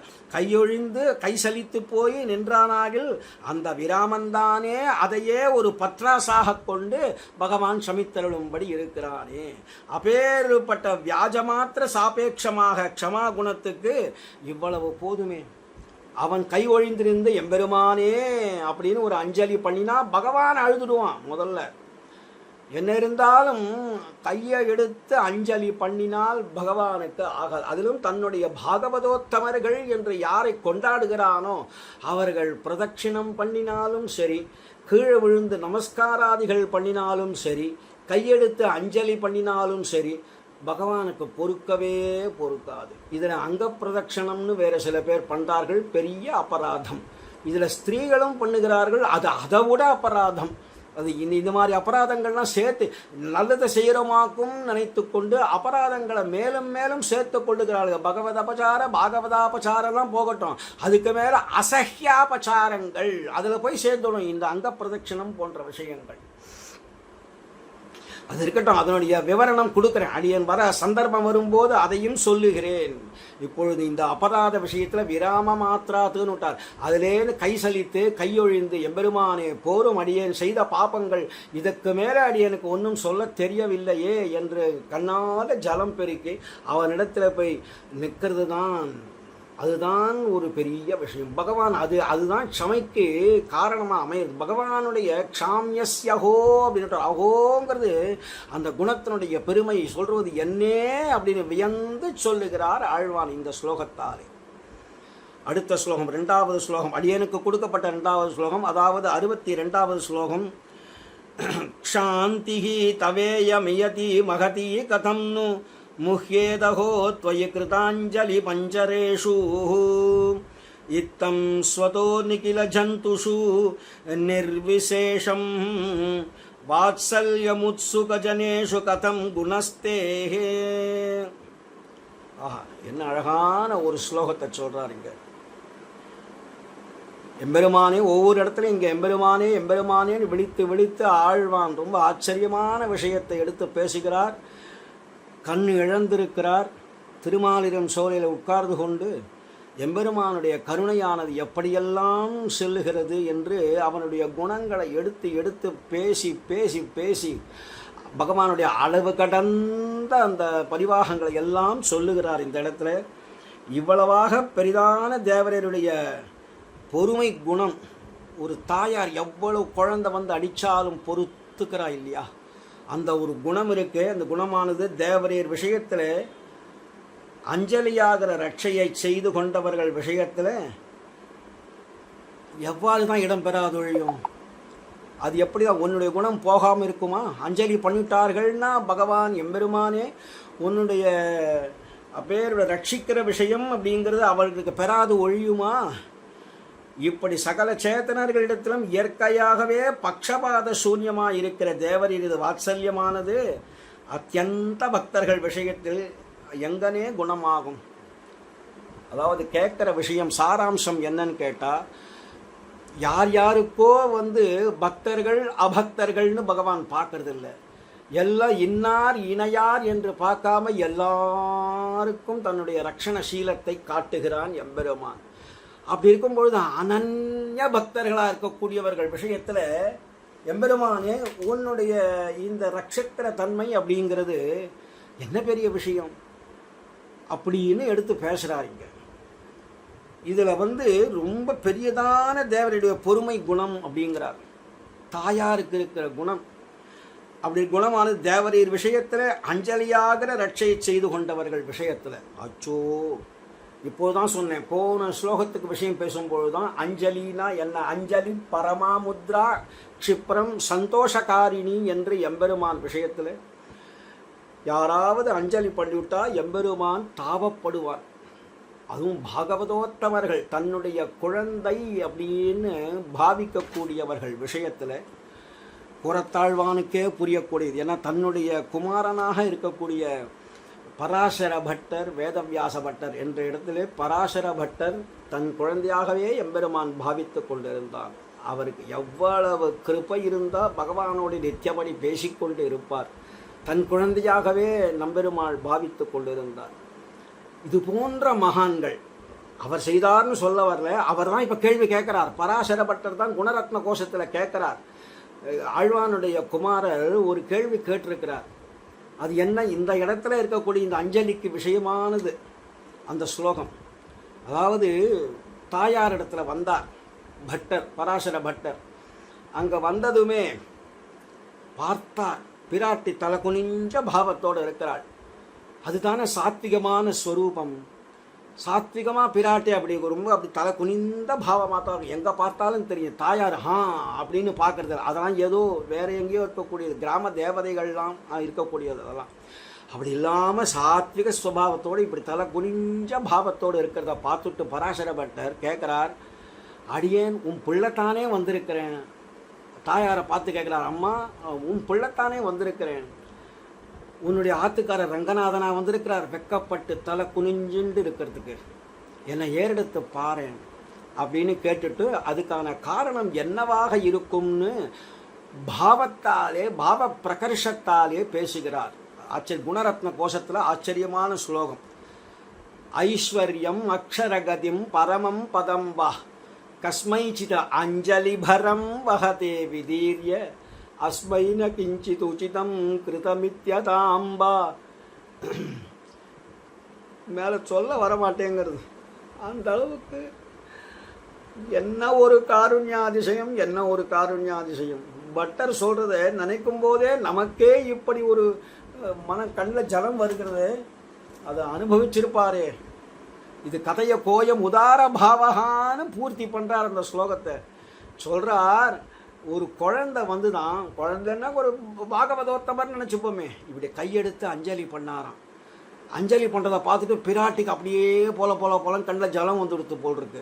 ஏன்னா இந்த குழந்தை 2 கையை எடுத்து இப்படி அஞ்சலி பண்ணுறது, இதுக்கு தகுந்தாப்புல நான் என்ன பண்ணுவேன்? என்னுடைய ஐஸ்வர்யம் பூரா குழந்தை கொடுத்துட்டோமாடா உனக்கு, நீ பண்ண அஞ்சலிக்கு கொடுத்தும் போறலேன்னு தோணி போயிட்டுதான். இந்த அஞ்சலிக்கு சமானமா அக்ஷரகதி கைவல்யம், வைகுண்டத்தில் இருக்கக்கூடிய கைவல்யம் சொல்ற, அதெல்லாம் சாம்ராஜ்யமாக கட்டி ஆளக்கூடிய தலைவனா ஒன்று ஆக்கட்டமா கைவல்யம், அதை கொடுத்துட்டோமா? அதுவும் போறலை. ஐஸ்வர்யமும் கொடுத்து கைவல்யமும் கொடுத்து பரமம் பதம் வா, பரமபதத்தையே கட்டி ஆளும்படியான விஷயத்தில் என்னுடைய ஆத்துக்காரர் அங்கே இருக்கிறாரே, வைகுண்டேது பரேலோகே ஸ்ரீயாசார்த்தன் ஜெகத்பதிஹி என்று அவர்கிட்ட சொல்லி உனக்கு பரமபதத்தையே கொடுத்துட்டோமா, இந்த அஞ்சலி பண்ணுறியடாப்பா, இத்தனையும் கொடுத்தும் போர்லே நினச்சி இந்த ஒரு அஞ்சலி பரம் பகதே விதீர்ய, ஐயோ அஸ்மைன கிஞ்சித் உச்சிதம் கிருதமித்யதாம்பா, அஸ்மைன கிஞ்சித், இவனுக்கு கிஞ்சித் உச்சிதமாக நான் எதுவுமே பண்ண, இவ்வளவு கொடுத்தும் போராதுன்னு தோணி போயிடுத்தோ.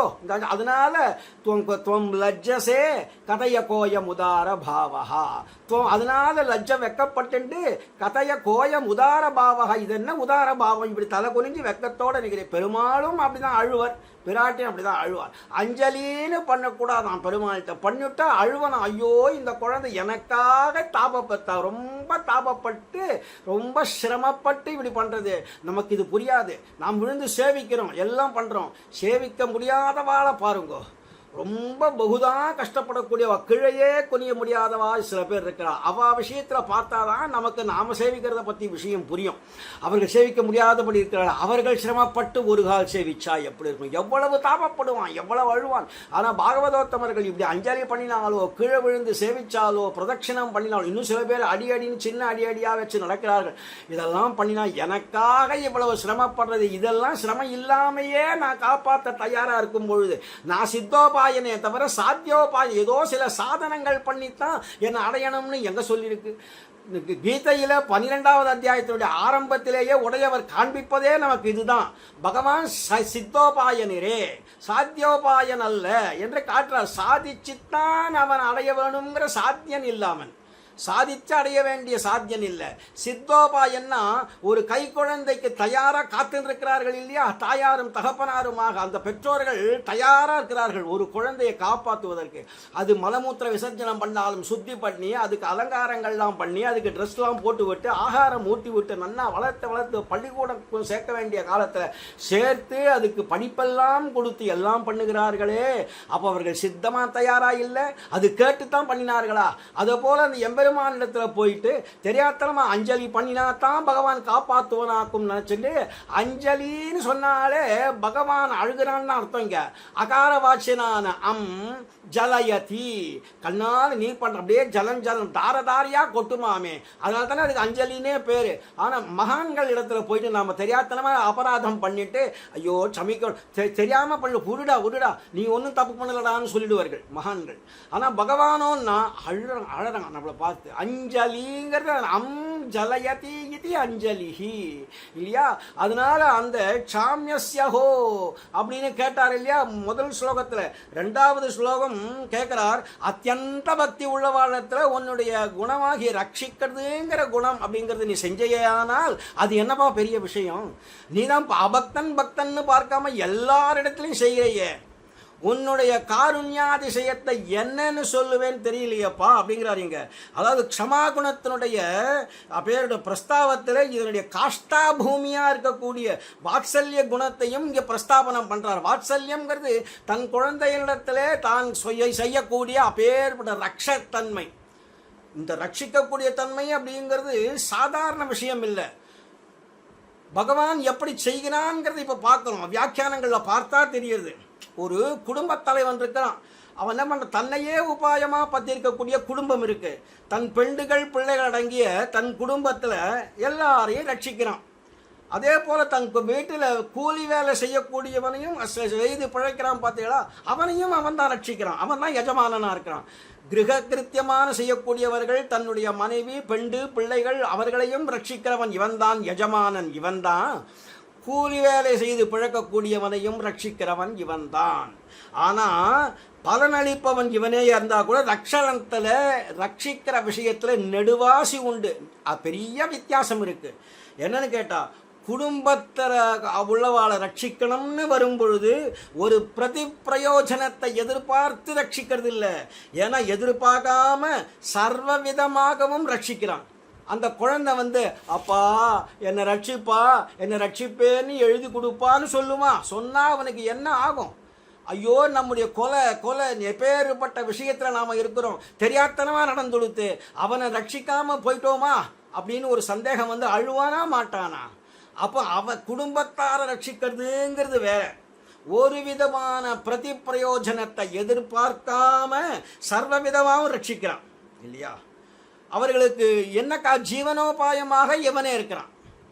ஆனா கூலி வேலை செய்யறான் இல்லையா, வேலைக்காரன் விஷயத்தில் ரட்சிக்கிற விஷயங்கிறது என்னன்னு கேட்டா, வேலை செய்தாதான் கூலி, அதுவும் வேலைக்கு தகுந்த கூலி கொடுத்து தான் ரட்சிக்கிறான். வேலை செய்ய வேலைன்னா கூலி கிடையாது, ரட்சிக்கிறது இல்லை. அதனால வேலைக்காரன் விஷயத்துல பலப்பிரதன் எஜமானனா இருந்தா இவனா இருந்தா கூட ஜீவன உபாயம் அந்த இடத்துல வேலைன்னு ஆயிடுது. வேலை செஞ்சாதான் கூலி, வேலை செய்யலைன்னா கூலி இல்லை. எப்படி வேலை செய்யறியோ எவ்வளவு வேலையை செய்யறியோ அதுக்கு தகுந்த கூலி தான்.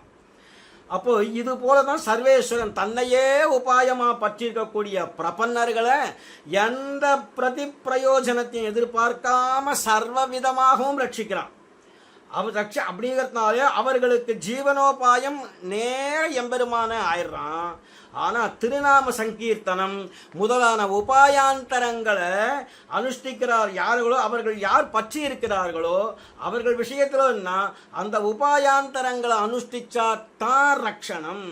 வேலையின் அளவுக்கு கூலி கொடுக்கறது போல பலன் கொடுத்து ரட்சிக்கிறான். அதில் இல்லைன்னு சொல்லலை. அந்த உபாயாந்தரங்களை 10 அனுஷ்டிக்கலேன்னு சொன்னால் அவர்களை ரட்சிப்பதில்லை. அதனால உபாயாந்தர நிஷ்டர்கள் விஷயத்தில் பலப்பிரதன் சர்வேஸ்வரனே ஆனாலும் கூட ரட்சணோபாயம் அவரவர்கள் அனுஷ்டிக்கக்கூடிய உபாயாந்தரங்கள் அப்படின்னு போயிடுது அந்த இடத்துல.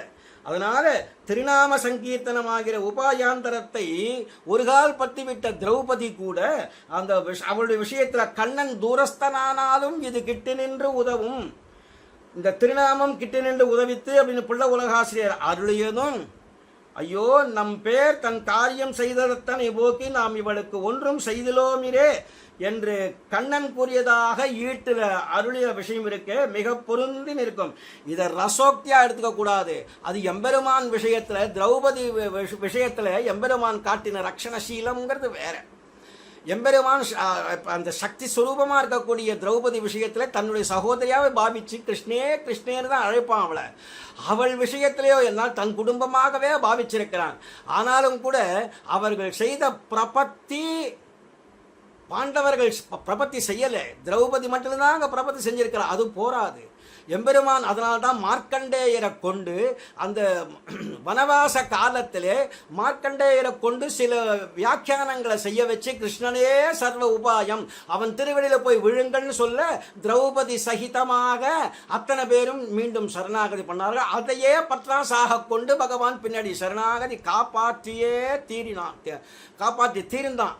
இருந்தாலும் திரௌபதி அந்த க்ஷணத்தில் போய் காப்பாற்ற முடியலையே அப்படிங்கிற அந்த ஒரு அபராதம் பகவானுக்கு இருக்கத்தான் இருந்தது. ஐயோ அப்படின்னு ரொம்ப தாபப்பட்டான் பகவான். கடைசியில் போகும்போது கூட இவளுக்கு நாம் ஒன்றும் செய்யலையே நினைச்சுட்டே கடனாளியாகவே இருக்கிறேனே அப்படின்னு திரௌபதி விஷயத்தில். அதனால் அது ரசோக்தியாக பெரியவாச்சான் பிள்ளை சொன்னதையோ பிள்ளை உலகாசிரியர் சொன்னதையோ சமன்வயப்படுத்தணுமே தவிர அதில் வித்தியாச பேதபாவம் பார்க்கக்கூடாது. அவளுக்கு திருநாம சங்கீர்த்தனம் அந்த க்ஷணத்தில் புடவை சுரக்கும்படியாக இருந்தது. அந்த க்ஷணம் அதுதான் அவளுக்கு தேவைப்பட்டது. ஏன்னா அவள் அந்த சமயத்தில் அவள் தூரமான ஸ்திரியா இருந்தாள், மாசிக சிரமத்தில் இருந்தாள். அப்போ ஏகவஸ்திரியா இருக்கிறேன்னு வேற துஷாசனம் கிட்ட சொல்லியிருக்கிறாள். அதனால அவளுக்கு அந்த சந்தர்ப்பத்திலே மானரக்ஷணம் அப்படின்னு எம்பெருமான் நினைச்சதே அவளுக்கு திரௌபதிக்கு வஸ்திரம். அந்த வஸ்திராபகரண கட்டத்தில் வஸ்திரத்தை கொடுத்து வஸ்திரத்தை சுரந்து அவளை காப்பாற்றினான். அது திருநாம சங்கீர்த்தனம்ங்கிற ஒரு விஷயத்தை எடுத்துக்கொண்டாள். அது உபாயாந்தரம் அப்படின்னு பேசுவார்கள் மகான்கள். ஆனால் கடைசி வரைக்கும் எம்பெருமான் இந்த ஈர நெஞ்சில் நினைச்சுட்டே இருந்தான், இவளுக்கு நான் ஒன்றும் பண்ணலையே, அவள் நினைத்தபடி நாம் ஒன்றும் சாதித்து தர முடியவில்லையே அப்படிங்கிறதுக்கு பலவிதமான வியாக்கியானங்கள் பல காரணங்கள் இருந்தாலும் கூட அந்த க்ஷணத்திலே அவள் பிரபத்தின்னு பண்ணினது, அது அந்த நேர சரணாகதி பண்ணினது அவளை காப்பாத்தித்தோ இல்லையோ. திருநாமம் அவன் தூரஸ்தனானாலும் இது அவனுடைய திருநாமம் கிட்டி நின்று உதவாம இல்லை. அதுவும் ஒரு சரணாகதியினுடைய ஒரு விஷயம்தான், அங்கம்தான். அவளுக்கு அது ஏற்பட்டது. அது என்ன உபாயாந்தரம்னு பகவான் அந்த க்ஷணத்தில் எடுத்துக்கலேன்னு மகான்கள் சொல்லுவார்கள். அதில் சில விஷயங்கள்லாம் இருக்கு, அதை விட்டுடுவோம் இப்போ. ஏன்னா மகான்கள் இடத்திலேயே பல பேரிடத்துல இது கொஞ்சம் திருநாமம் காப்பாத்தித்தா அல்லது சரணாகதி காப்பாத்தித்தா அப்படின்னு அது ஒரு சர்ச்சையாகவே போயிடுது. அது அப்படியே விட்டுடுவோம். அது ரெண்டுமே எடுத்துக்கொள்ள வேண்டியதுதான். நாம பெரியவாச்சான் பிள்ளையும் சொன்னதும் சரிதான், அங்கே பிள்ளை உலகாசிரியர் காட்டினதும் சமன்வயப்படுத்தி பார்க்கும் பொழுது ஆச்சரியமான விஷயங்கள் நாம் அதை எடுத்து பார்ப்போம். அது ஒரு பட்சம் இருக்கட்டும். இருந்தால் கூட இந்த இடத்துல அவர் பகவானுடைய சர்வ சம்ரக்ஷண விஷயத்தை எடுத்து பேசும்போது அத்தியந்த பக்தர்கள் விஷயத்தில் எடுத்து பேசுகிறார். நீ செய்யறது பெரிய குணமாப்பா அப்படின்னு ஒரு ஆச்சரியமா கேட்கிறார், அவ்வளவுதான். இந்த இடத்துல என்ன சொல்றார், பஞ்சரம்னு ஒரு விஷயத்தை எடுத்து பேசுறாருங்க. அப்புறம் அஞ்சலி பஞ்சரேஷு கதம் நு முஹ்யேத் இத்தம் நிகில ஜந்துஷு ஸ்வதஹ நிர்விசேஷந்தே வாத்சல்யம் உத்சேஷு கதம் குணஹ அப்படின்னு கேட்குறாருங்க. பஞ்சரம் அப்படின்னா இந்த இடத்துல கவச்சம். பஞ்சரம்னா பொதுவாக கூண்டு, கிளியெல்லாம் அடைச்சி வைக்கிற கூண்டுக்கு கூட பஞ்சரம்னு சொல்லுவோம். ஹிருதயமாகிய பஞ்சரத்தில் பகவான் வந்திருக்கிறான். பேரே உரைகின்ற பிரான் இன்று வந்து பேரேனென்று என் நெஞ்சு நிறைய புகுந்தான். அவன் தான் வந்து புகுந்தானே தவிர எனக்கு சுவாதந்திரியம் இல்லை. பகவான் சுதந்திரனா வந்து உட்கார்ந்துருக்கிறான். அவன் வந்து உட்கார்ந்தானே தவிர நான் பிடிச்சி கூண்டில் வச்சுட்டேன்னு சொல்ல முடியாது. திருமாலிடும் சோலை மலை என்னேனென்ன திருமால் வந்து என் நெஞ்சு நிறைய புகுந்தான் அப்படிங்கிறதுனால பஞ்சரம். அஞ்சலி அப்படிங்கிறது அப்பேற்பட்ட ஸ்வதோஷாபனோதன ஹேத்து ஆகையாலே இந்த இடத்துல வந்து கவச்சம் அப்படின்னு சொல்றது தான் தகும். அதனால அப்பேற்பட்ட தெருவில் போகக்கூடியவர்கள் திறத்திலையும் அப்பேற்பட்ட கனகதாரை போல வர்ஷிக்கக்கூடிய ஒருவன் புத்திரமித்திர பாந்தவாதிகளிடத்திலே வர்ஷித்தான்னு சொன்னால் அதை ஒரு ஔதாரியமாக சொல்லுவார்களோ. அதாவது ஏதோ தெருவில் போகிறான், அவனுக்கே கனகதாரியாக வர்ஷிக்கிறான் ஒருத்தன், நிறையா அள்ளி அள்ளி கொண்டு கொட்டுறான், ஒரே தங்கமாக கொடுக்குறான் அப்படின்னு வச்சுப்போமே. அப்படி வெளியில் போகிறவனுக்கே கொடுத்தா தம் புத்திர மித்ராதிகள்கிட்ட கொடுக்க மாட்டானா? தன்னுடைய பாரியை தன்னுடைய குழந்தைகளுக்கு கொடுக்காம இருந்துருவானா? அப்படியே கொடுத்தா கூட அது ஒரு பெரிய விஷயமான்னு அப்படின்னு பேசுறது போல அது எப்படி இயல்போ அதே போலதான். இது போலவே பக்தர்கள் அபக்தர்கள் என்ற வாசியே இல்லாம வித்தியாசமே இல்லாம எல்லார் திறத்திலும் பிரசரிக்க கடவதான வாத்சல்ய குணமானது அத்தியந்த பக்தர்களிடத்திலே பிரசரித்து மேன்மை பெறமாட்டாதிரே. அதாவது அனாலோசித விசேஷாசேஷ லோகசரண்யத்துவம் அப்படிங்கிற விஷயத்தை அனுசந்தானம் பண்ணி கொண்டார் ஆழ்வான் இந்த இடத்துல. ஆச்சரியமான விஷயம். அடுத்த 3வது ஸ்லோகம், அதாவது 63வது ஸ்லோகம், அடியனுக்கு கொடுக்கப்பட்டதிலே 3வது ஸ்லோகம். விஸ்வம் தியைவ விரச்சய்ய நிஷாய பூயஹ சஞ்சஹருஷஹ சதி சமாசித வத்சலத்வே ஆஜக்முஷஸ்தவ கஜோத்தம பிரம்ஹிதேனா பாதம் பராமமிருஷுஷோபி சகாமனீஷா காமனீஷா. அதனால பராமமிருஷோபிச்ச காமனீஷா ரொம்ப அழகான விஷயத்தை எடுத்து பேசுறாருங்க. எம்பெருமானே எல்லா இடத்துலையும் எம்பெருமானேன்னு கூட்டிக்கிறதாக இங்கே பாவம். எம்பெருமானை விழித்துத்தான் பேசுகிறார். அடடா, சங்கல்பத்தினாலேயே பிரபஞ்சத்தை எல்லாம் சிருஷ்டி ஸ்திதி சம்ஹாரம் அகில புவன ஜன்மஸ்தேம பங்காதி லீலே வினத விவித பூதப்ராத ரக்ஷைக தீட்சே ஸ்ருதி சிரசி விதீப்தே பிரம்மணி ஸ்ரீனிவாசே பவத்து மம பரஸ்மின் சேமுஷி பக்தி ரூபா. ஸ்ரீபாஷ்யத்தினுடைய முதல் மங்கள ஸ்லோகம் உடையவரால் ஏற்படுத்தப்பட்ட ஆச்சரியம். அதில் முதல்ல ஆரம்பமே அகில புவன ஜன்மஸ்தேம பங்காதி லீலை 4 விஷயத்தை காட்டுறார். அகில புவனத்தையும் அகில புவன ஜன்மஸ்தேம பங்கம் சிருஷ்டி ஸ்திதி சம்ஹாரம் லீலா மாத்திரமாக பண்ணி கொண்டு போய் கடைசியில் அவனே என்ன பண்றான்? வினத விவித பூதப்ராத ரக்ஷைக தீட்சே. ரக்ஷாங்கிறது மோட்சத்தை கொடுக்கறது, ரக்ஷைக தீட்சையாக இருக்கக்கூடிய எம்பெருமான். அப்படி சிருஷ்டி பிரபஞ்சத்தை எல்லாம் படைக்கிறது, அதுக்கு படைச்சதுனாலே அதை சம்ரக்ஷணம் பண்றது, காக்கிறது, மீண்டும் சம்ஹரித்தும் போருகிறவனாய் ஆசிரித வாத்சல்யம் உண்டான அளவிலே கஜேந்திராழ்வானுடைய கூக்குரல்னாலே பொய்கைக்கரைக்கு ஓடி வருபவனாக இருக்கக்கூடிய அந்த ஆணையின் பாதத்தை தடவி கொடுப்பவராய் இருக்கக்கூடிய தேவரருடைய திருவுள்ளந்தான் என்ன. இதுல என்ன சொல்ல வரார்? அப்பேற்பட்ட விபவமூர்த்தியா பகவான் இருக்கிறான். சர்வகாரணன், நிமித்த காரணமாகவும் உபாதான காரணமாகவும் சககாரி காரணமாகவும் எல்லாம் அவனே. அவனே அவனும் அவனும் அவனும். சப்ரம்மா சசிவசேந்திர சோக்ஷர பரமஸ்வரா. பிரபஞ்சத்துல விபவமா இருக்கக்கூடியவன் ஆத்மாவுக்குள்ள பரமாணுவா இருக்கிறான். இங்க அணுவா இருக்கக்கூடியவன் அங்க பிரபஞ்சமா இருக்கிறான். அந்த எம்பெருமான் பிரபஞ்சத்திலே விபுவா இருக்கக்கூடியவன் இங்க அணுமாத்திரமா இருக்கிறான்றது தான் அந்த இடத்துல ஸ்வேத கேத்துவின் இடத்துல சொல்லும் பொழுது அந்த சத்வித்யா பிரகரணத்திலே அதாவது எல்லாம் நீயும் பிரமம் தத்து, அதாவது தத்து அப்படிங்கிறது பகவான். துவம் அசி தத்துவம் அசி ஸ்வேத கேதோ. 14 இடங்கள்ல வந்துட்டு இருக்கு அது பாட்டுக்கு. சத்வித்யா பிரகரணத்துல ஆச்சரியமான ஸ்வேதாஸ்வதரோபனிஷத்துல ரொம்ப அழகா எடுத்து காட்டியிருக்கிறார் அதை.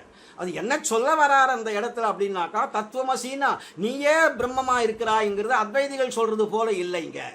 அதாவது தத்து துவம் அசினா, துவம் நீன்னு சொல்லக்கூடிய இந்த ஸ்வேதகேதுவே அந்த பிரம்மத்துக்கு நீ சரீரமாக இருக்கிறாய் அப்படின்னா அவன் சரீரியாக உள்ள அந்தராத்மாவா இருக்கிறான். அடியேன் உள்ளான், உடல் உள்ளான், அண்டத்தகத்தான் புறத்துள்ளான், அண்டத்தகத்தான் புறத்துள்ளான், பிரபஞ்சத்தில் விபுவா இருக்கிறான், இங்கே நமக்கு அணுவில் பரமாணுவா இருக்கிறான். அப்படிங்கிற அங்கே இருக்கக்கூடியவன் தான் இங்கே இருக்கிறான் அப்படிங்கிறத தான் அங்கே அந்த இடத்துல அவர்கள் அனுசந்தானம் பண்ணுகிறார்களே ஒழிய நீயே பரபிரம்மம்னு சொல்லலை. யார் பிரம்மத்தை அனுசந்தானம் பண்ணுகிறார்களோ பிரம்மவேதி பிரம்மைவ பவதி அப்படின்னு சொல்கிறார்களே, ஆனால் பிரம்ம போவே ஆகுறான்னு தான். அதைத்தான் இங்கே சொல்லணுமே தவிர வேண்டாத விஷயங்கள் எடுத்து இங்கே பேசவே படாது. அப்போ தத்துவமசி அப்படிங்கிறதுக்கு காரணம், அதாவது விஷயமே நீயே பரபிரம்மம். அசினா ஆகிறாய், நீயா இருக்கிறாய். என்னவாக இருக்கிறாய்? அவனுக்கு சரீரமாக இருக்கிறாய். அப்போ பகவான் ஆத்மாவுக்குள்ளே பரமாணுவாக, அப்போ ஜீவாத்மாவாக சரீரமாக கொண்டு உள்ளுக்குள்ளே பரமாணுவா இருக்கிறான், அவன் சரீரியா இருக்கிறான். இந்த சரீரத்திலே ஹிருதயாவகாசத்தில் இருக்கிறான்னா அடியேன் உடல் உள்ளான்னார் ஆழ்வார். உடல ஹிருதயாவகாசத்தில் இருக்கிறான்னா இந்த மேல் தெரியுது மாம்சபிண்ட மாம்ச பூயிஷ்டமான சரீரம், அதை சரீரமாக கொண்டு உள்ள சரீரியாக எம்பெருமான் இருக்கிறான். ஆக பரமாணுவா இருக்கக்கூடியவன் பிரபஞ்சத்தில் விபுவா இருக்கிறான். விபுவா இருக்கிறவன் தான் இங்கே பரமாணுவா இருக்கிறான். அந்த தத்துவம் அசி அவன் தான் அந்த சாமியத்தை சொல்லித்தே தவிர நீ பரபிரம்மம்னு எங்கேயுமே சொல்லலை.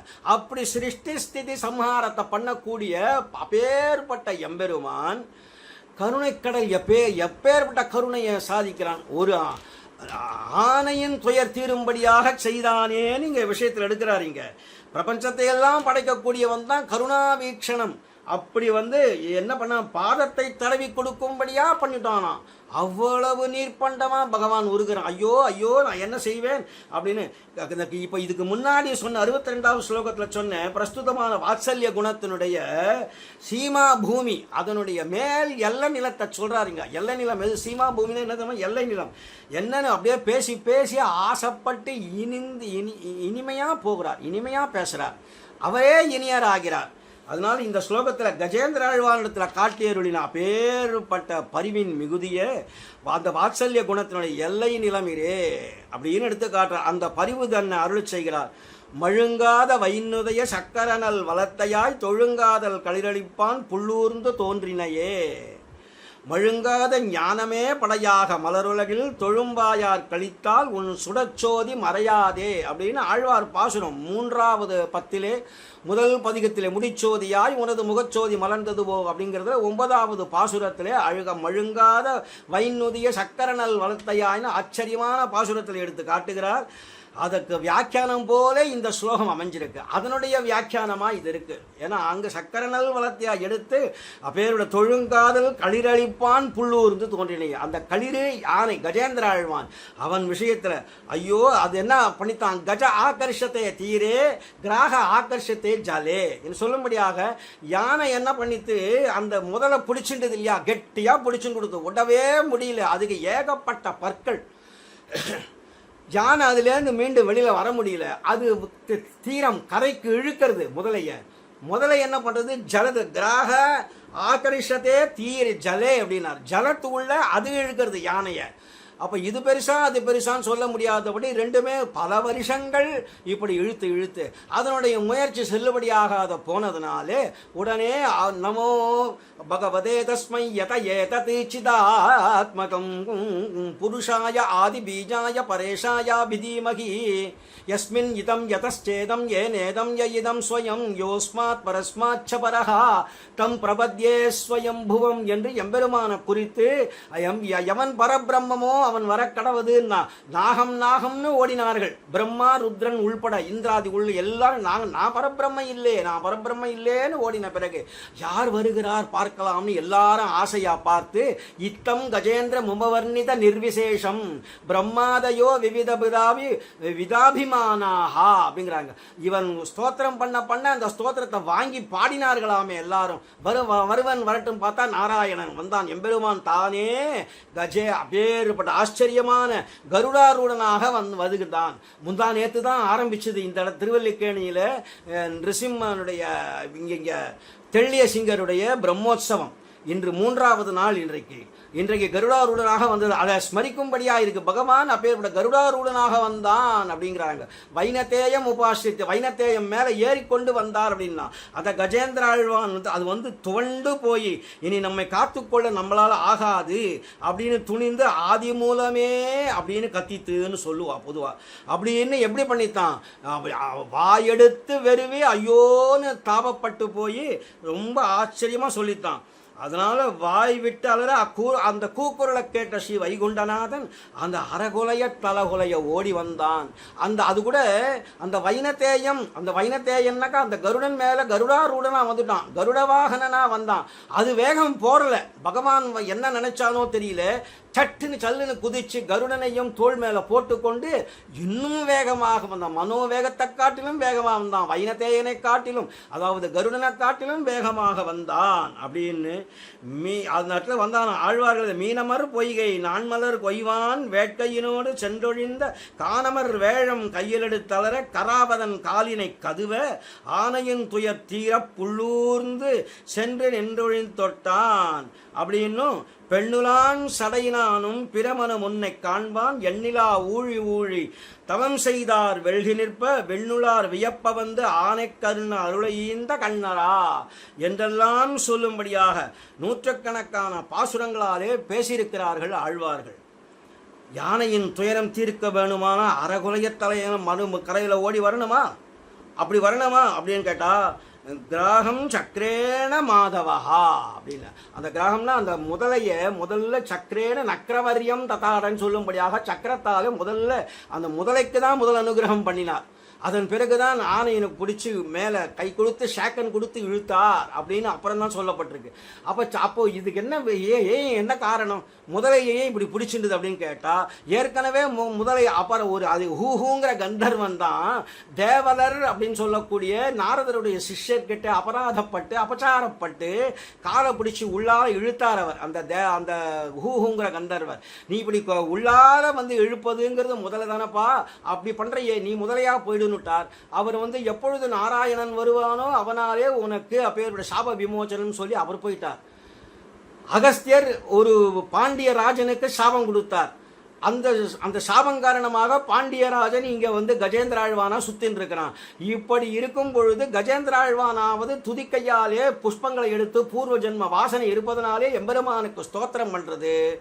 அதே ஸ்தோத்திரத்தை முதலையும் பண்ணணும் ஆசைப்படுறது, அதுவும் ஒரு கந்தர்வன் தானே. ஆனால் அது வாயில புஷ்பத்தை எடுக்கும் பொழுதே கரடு மரடான சரீரமாக இருப்பதனாலே நசுங்கி போகிறது, புஷ்பத்தை போட முடியல. என்ன பண்ணுறதுன்னு தெரியல. நல்ல சிந்தனையோடு பாருங்க. இப்போ என்ன பண்ணிட்டு யாதிருச்சிகமாக இந்த பாகவதோத்தமனான கஜேந்திராழ்வான் இங்கே வந்ததோ இல்லையோ அதனுடைய காலம் நன்னா பிடிச்சின்றது. ஒரு பாகவதோத்தமனுக்கு பட்ட அபச்சாரத்தை தீர்த்து கொள்வதற்காக இன்னொரு பாகவதோத்தமனுடைய பாதாரவிந்தத்தை பத்தினாலொழிய கதி இல்லை என்று தெரிந்து கொண்டு இப்படி பத்தித்தோ இல்லையோ உடனே பகவான் வந்தான் இல்லையா, ஆதி மூலமே கூட்டதுமே சக்கரேன நக்கரவரியம் ததாட அதாவது கிராகம் சக்கரேன மாதவஹா என்று சொல்லும்படியாக முதல் அனுகிரகம் முதலைக்கு தான். ஏன்னா அது நன்னா பிடிச்சிட்டு இருக்கு, சரணாகதி அது பண்ணிட்டு இருக்கு. அந்த முதலை அடிச்சதுமே ஹூஹுங்கிற கந்தர்வனாகி பகவான் அதுக்கு நீ கந்தர்வலோகம் வேண்டாம், நீ மோட்சமே போகலாம் என்று மோட்சம் போகும்படியா அவனை செய்து அதுக்கு அடுத்தபடியா பிடிச்சி இழுத்தானா இவரை. அப்படி பிடிச்சி இழுத்தார். ஆனால் திருமங்கை ஆழ்வார் நாராயணன்னு பேர் சொல்லியே கூப்பிட்டதாக தன்னுடைய சிறிய திருமடலில் பாடிட்டார். அவர் எனும் ஆச்சரியமா சொல்றாருங்க. திருமங்கை ஆழ்வான் பரமபதத்திலென்றும் போகவிட்டு காரியம் கொண்டது இப்பேறுபட்ட திருவாழி ஆழ்வான பரமபதத்திலென்றும் போகவிட்டால் அவன் தானே முதலிய துணிந்து மீளானோ, அன்றியும் திருவாழி ஆழ்வானை ஏவ வேணும் என்கிற நிர்பந்தம் இல்லையே. அதனால சொல்றாருங்க, என்ன ஆச்சரியமா, குட்டத்து கோள் முதலை துஞ்ச குறித்தெறிந்த சக்கரத்தான் தாழ் முதலே நங்கட்கு சார்வு என்று சொல்லும்படியாக திருவாழி ஆழ்வானைத்தான் பண்ணார். ஆனா திருமங்கையாழ்வார் சாதிக்கும் பொழுது நாராயணாவோ மணிவண்ணானா கணையாய் வாராய் என்னாரிடரணிக்காய் என வெகுண்டு தீராத சீற்றத்தால் சென்னிரண்டு கூறாக ஈராவதனை இடர்கடிந்தான் எம்பெருமான் என்று சொல்லும்படியாக அவர் நாராயணனே சொன்னதாக கொண்டுட்டார். ஏன்னா ஆதி மூலமேங்கிறது நாராயணனைத்தானே குறிக்கும். அதனால அந்த ஆதி மூலமேங்கிற பதத்துக்கு சப்ஸ்டிடியூட் பண்ணி அதுக்கு நாராயணன்னு பேர் போட்டு நாராயணாவோ மணிவண்ணா என்று சொல்லும்படியாக போரானை பொய்கவா கோட்பட்டு நின்னலரி நீரார் மலர் கமலம் கொண்டோர் நெடுங்கையால் நாராயணாவோ மணிவண்ணா நாகனையாய் வாராய் என் நாரிடர நீக்காய் அப்படின்னே பாடிட்டாரே. நாராயணன் பெயரை சொல்லியே அழைச்சதாக யானை அழைச்சது அப்படின்னா பாடிட்டார். உண்மையில எம்பெருமான் நேரிலே வந்தே பரிகரிக்க வேண்டிய இந்த விஷயங்களை எல்லாம் அது இடராதனால அப்படியே நேரில் வந்தே ஆக வேண்டும் என்கிற எண்ணம் திண்ணமா இல்லை, இருக்கணுன்ற அவசியம் இல்லை. ஆனாலும் பகவான் ஏன் நேர வரான்னா பாகவதோத்தமர்கள் படுகின்ற அபசாரம் பொறாமையாலே. பகவான் அவதாரம் செய்து ஆணை தொழில்கள் செய்ததெல்லாம் பாகவதாபசாரம் பொறாமையாலே என்று பிள்ளை உலகாசிரியர் சாதிப்பர். அதுபோல் பகவான் நேர வந்து அந்த பாகவதோத்தமர்களை வந்து பார்க்க வேணும். ஏகி பஷ்ய ஷரீராணி முனீனாம் பாவிதாத்மனாம் என்று முனிவர்கள்லாம் எம்பெருமான்ட்ட தண்டகாரண்யத்தில் காட்டினது போலே அவர்களை பார்த்து தாபப்பட்டு போயிட்டான். இது என்ன, இது வெள்ள பனிமலை போல இருக்கேன்னு தான். அவள் ஏகி பஷ்ய ஷரீராணி, எங்களை போல இருக்கக்கூடிய சில ரிஷி முனிவர்களை எல்லாம் இங்கே இருக்கக்கூடிய ராட்சசர்கள்லாம் பச்சையா நரமாம்சம் அடித்து எங்களை எல்லாம் சாப்பிட்டு கடித்து துப்பின எலும்பு துண்டுகள் தான் இப்படி மலை போல கிடக்கிறதுன்னதுவே பகவான் பரிதவிச்சு போயிட்டான். ஐயோ, நீங்கள்லாம் என்கிட்ட வந்து சொல்கிறீர்களே, நான் வந்து உங்களை காப்பாற்ற வேண்டி இருக்க, நீங்கள்லாம் வந்து என்கிட்ட இப்படி சொல்லும்படியா நேர்ந்துடுத்தே க்ஷமிக்க வேணும்னு கேட்டானா எம்பெருமான் அந்த இடத்துல.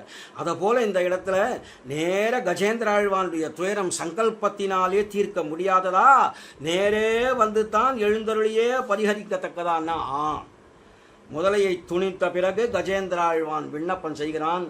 நாகம் கலேபரஸ்யாஸ்யத்ராணார்த்தம் மதுசூதனா காந்த கமலாஞ்சேவ பாதயோர்பிதும் தவா. உன்னுடைய பாதாரவிந்தத்தை பார்த்துட்டா இந்த புஷ்பத்தை எப்படியானா உங்ககிட்ட சமர்ப்பிக்கணும்னு நினைச்சேன். அதுக்கு அந்த புஷ்பத்தை ஏற்றுக்கணும் இல்லையா, அதுக்காகவாது பாதாரவிந்தத்தை காட்டித்தானே ஆகணும். அதுக்கு எம்பெருமான் நேரம் வரணும்னு வந்திருக்கிறான். என்றேனும் ஒரு நாள் தொலைந்தே போக கிடவதான இந்த உடல் தொலைவதை பற்றி நான் கவலைப்படலை. ஆனால் இந்த புஷ்பத்தை சமர்ப்பிக்கணும்.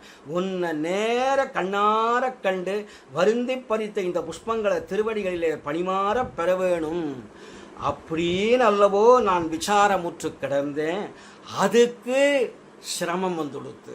அதுலேருந்து மீள வேணுமேங்கிறதுக்காக எம்பெருமானே ஆதி மூலமேன்னு அழைச்ச பெருமானே அப்படின்னு கஜேந்திர ஆழ்வான் விண்ணப்பம் செய்தான் அப்படின்னு புரியர்.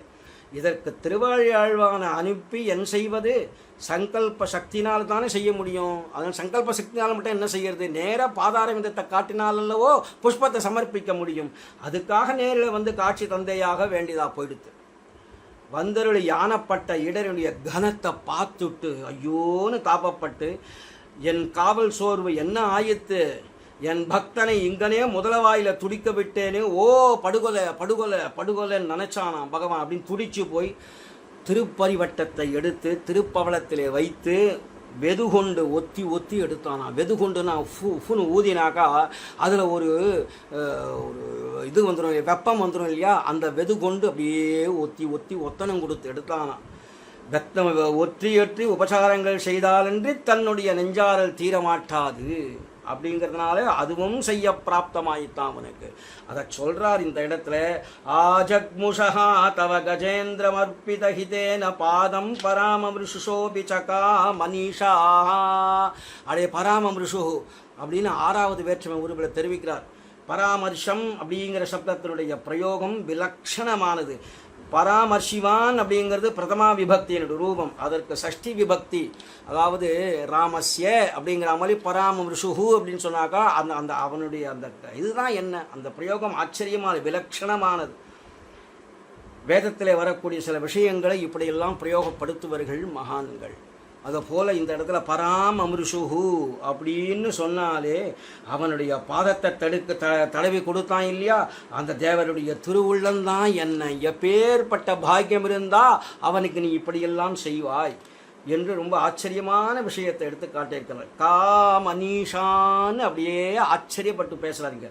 இந்த பிரச்சனத்திலே நோக்காக அருள் செய்ததில்லை, ஈடுபாடு அது எப்பேற்பட்ட எம்பெருமானே, என்னதான் உன் கருணை அல்ல, உன் சீமித்த பூமி தான் என்ன அப்படின்னு கேட்க ஆச்சரியப்பட்டு பார்க்கும்படியான விஷயமாக காமனீஷான்னு கேட்டாரே தவிர என்னடா இப்படிலாம் செஞ்சேன்னு கேள்வியை பிரश्னத்தில் கொண்டு நிறுத்தலாத.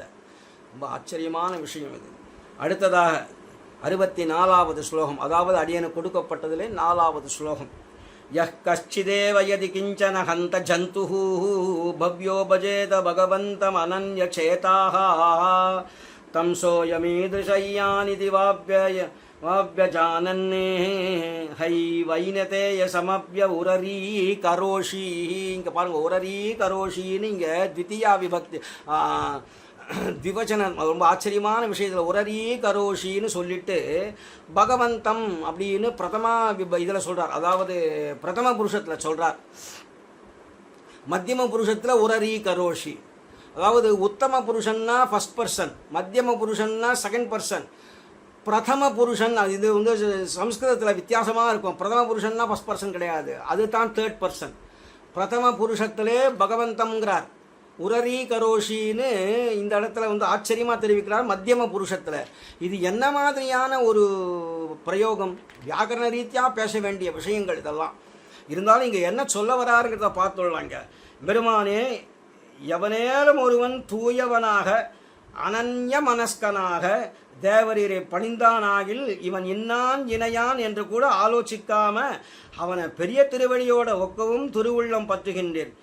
இது என்ன வியப்புத்தன்மை, என்ன தன்மை, என்ன இது என்னன்னு சொல்கிறது, எப்படி நீர் கலந்து பரிமாறுகிறீர், இது இந்த என்ன சீலகுணம், இது என்ன ஆச்சரியமான விஷயம்னு அங்கே ரொம்ப ரொம்ப ஆச்சப்பட்டு பேசுகிறார். இதுக்கு முன் ஸ்லோகத்தை நம்ம அனுபவிச்ச கஜேந்திராழ்வான் பக்கல்ல எம்பெருமான் காட்டின பரிவினுடைய மிகுதியை அருளி செய்தார். அதனுடைய சீமித பூமியை பார்த்தோம், எந்த அளவுக்கு எல்லை நிலத்தோடு வந்து நின்றான், கருணையினுடைய எல்லை நிலத்தை காட்டினாருங்க. அந்த பிரசங்கத்தில் எம்பெருமான் பக்தர்களை இன்னான் இணையான்னு பார்க்காம வியாமோகித அதிசயம் அப்படியே பெருகினது, எங்குழந்தைன்னு அதிசயப்பட்டு கைகொள்ளும்படியே இந்த பாசுரம் இந்த ஸ்லோகத்தில் ஆச்சரியமாக தெரிவிக்கிறார். அதில் அருள் செய்கிறார் இந்த பாசுரத்தில். யக் கச்சிதேவ ஜந்துஹு பவ்யா அனன்யசேதாக பகவந்தம் நிஜந்த வஜேத யதி. திரியக் ஜாத்தியனான கஜேந்திரன், திரியக்குன்னா அது வந்து எப்படி சொல்கிறது, இப்போ நம்ம போல உள்ளவர்கள்லாம் ஊர்தர்கள், சாதாரணமாக இப்படி ஊர்வனை பரப்பனை நாலு காலாலை நடப்பனை, இதுக்கெல்லாம் திரியக் ஜந்துக்கள்னு பெயர். அப்போ கஜேந்திர ஆழ்வான் திரியக் ஜந்து தானே, நம்மளை போல ஒரு மனுஷனாக இருந்து சரணாகதி பண்ணலை. இருந்தாலும் கஜேந்திர ஆழ்வானை பற்றி பேசும்பொழுது காவித்யா கஜேந்திரஸ்யன்னு கேட்டிருக்கிறார்கள். அதுக்கு என்ன வித்யைன்னு இருந்துடுத்தா, அது மூலமேனு கூட்டதுன்னா பூர்வ ஜென்ம வாசனை, பிராக் ஜன்மன் அனுசிக்ஷிதம் அப்படின்னு பாகவதன் தெரிவிக்கிறது.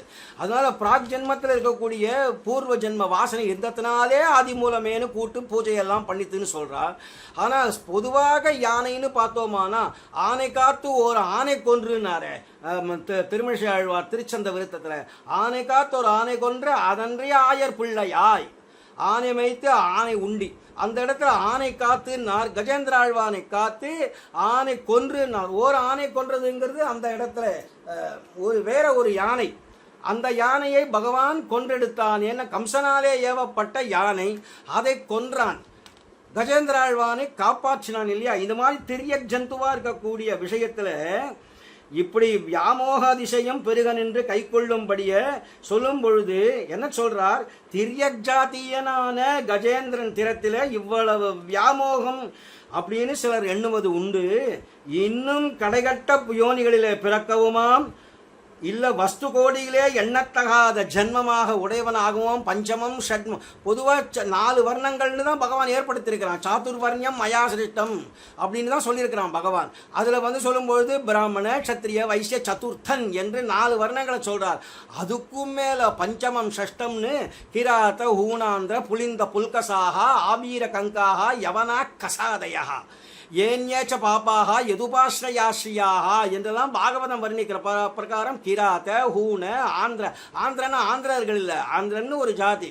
கிராத்த ஹூண ஆந்திர புலிந்த புல்கச ஆபீர கங்க யவனாக கசாதயா, கசாப்பு கடைக்காரன் விஷயத்தில் இப்படி யார் யாரோ ஜந்துக்கள் கீழே இருக்கிறார்களே, இவர்கள் ஜென்மமாகவும் யாராயிருந்தாலும் சரி, அனன்ய சேதாக சததம் யோமாம் ஸ்மரதி நித்யசா என்று கீதையில சொன்ன பிரகாரம் அனன்ய சேதஸ்கதோமம் என்றே ஆயிற்று பகவான் உன்னுடைய தேட்டம்.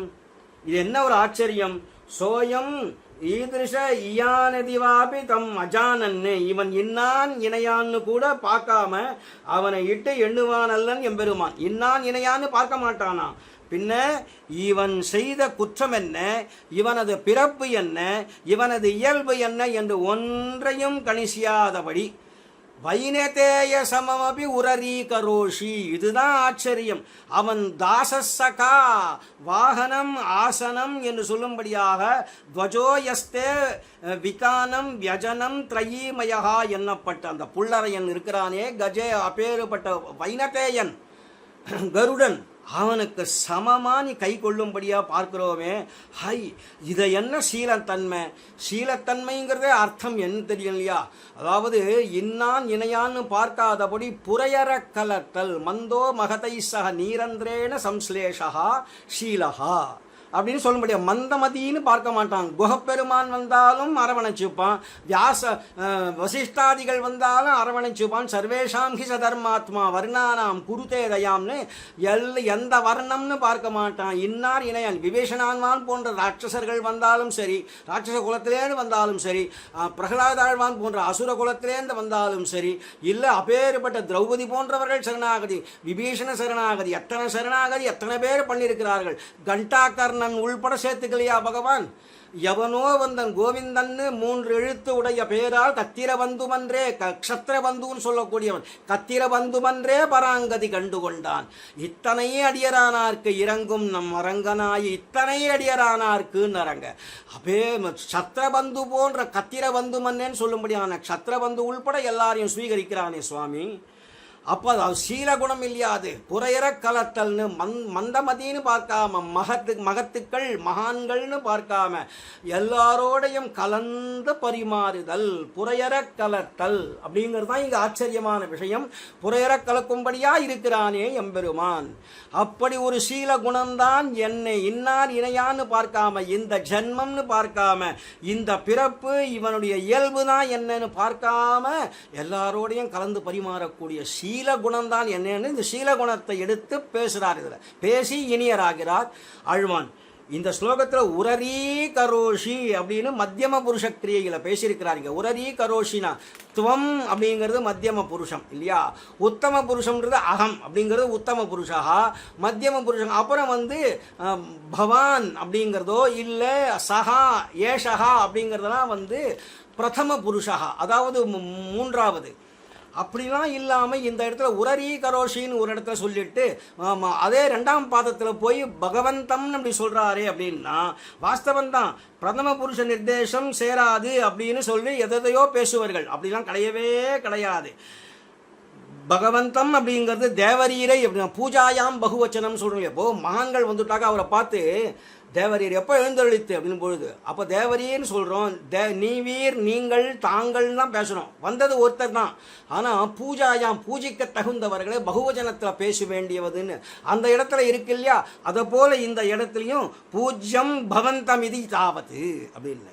அதனால அங்கே பவந்தம் பகவந்தம் அப்படிங்கிற பிரயோகம் சரியான பிரயோகம்தான். அதாவது சீலகுணத்தை எடுத்து உன்னுடைய சீலகுணத்தை என்னென்னு பேசுவேன்பா அப்படின்னு அதையும் மத்தியம புருஷத்தில் கொண்டு சேர்த்துருக்கிறாருங்க. ஆச்சரியமான விஷயங்களை எடுத்து பேசியிருக்கிறார். இதெல்லாம் வியாகரணத்தையும் கொண்டு பேச வேண்டிய விஷயங்கள் இதில் ஏகப்பட்டது இருக்குது.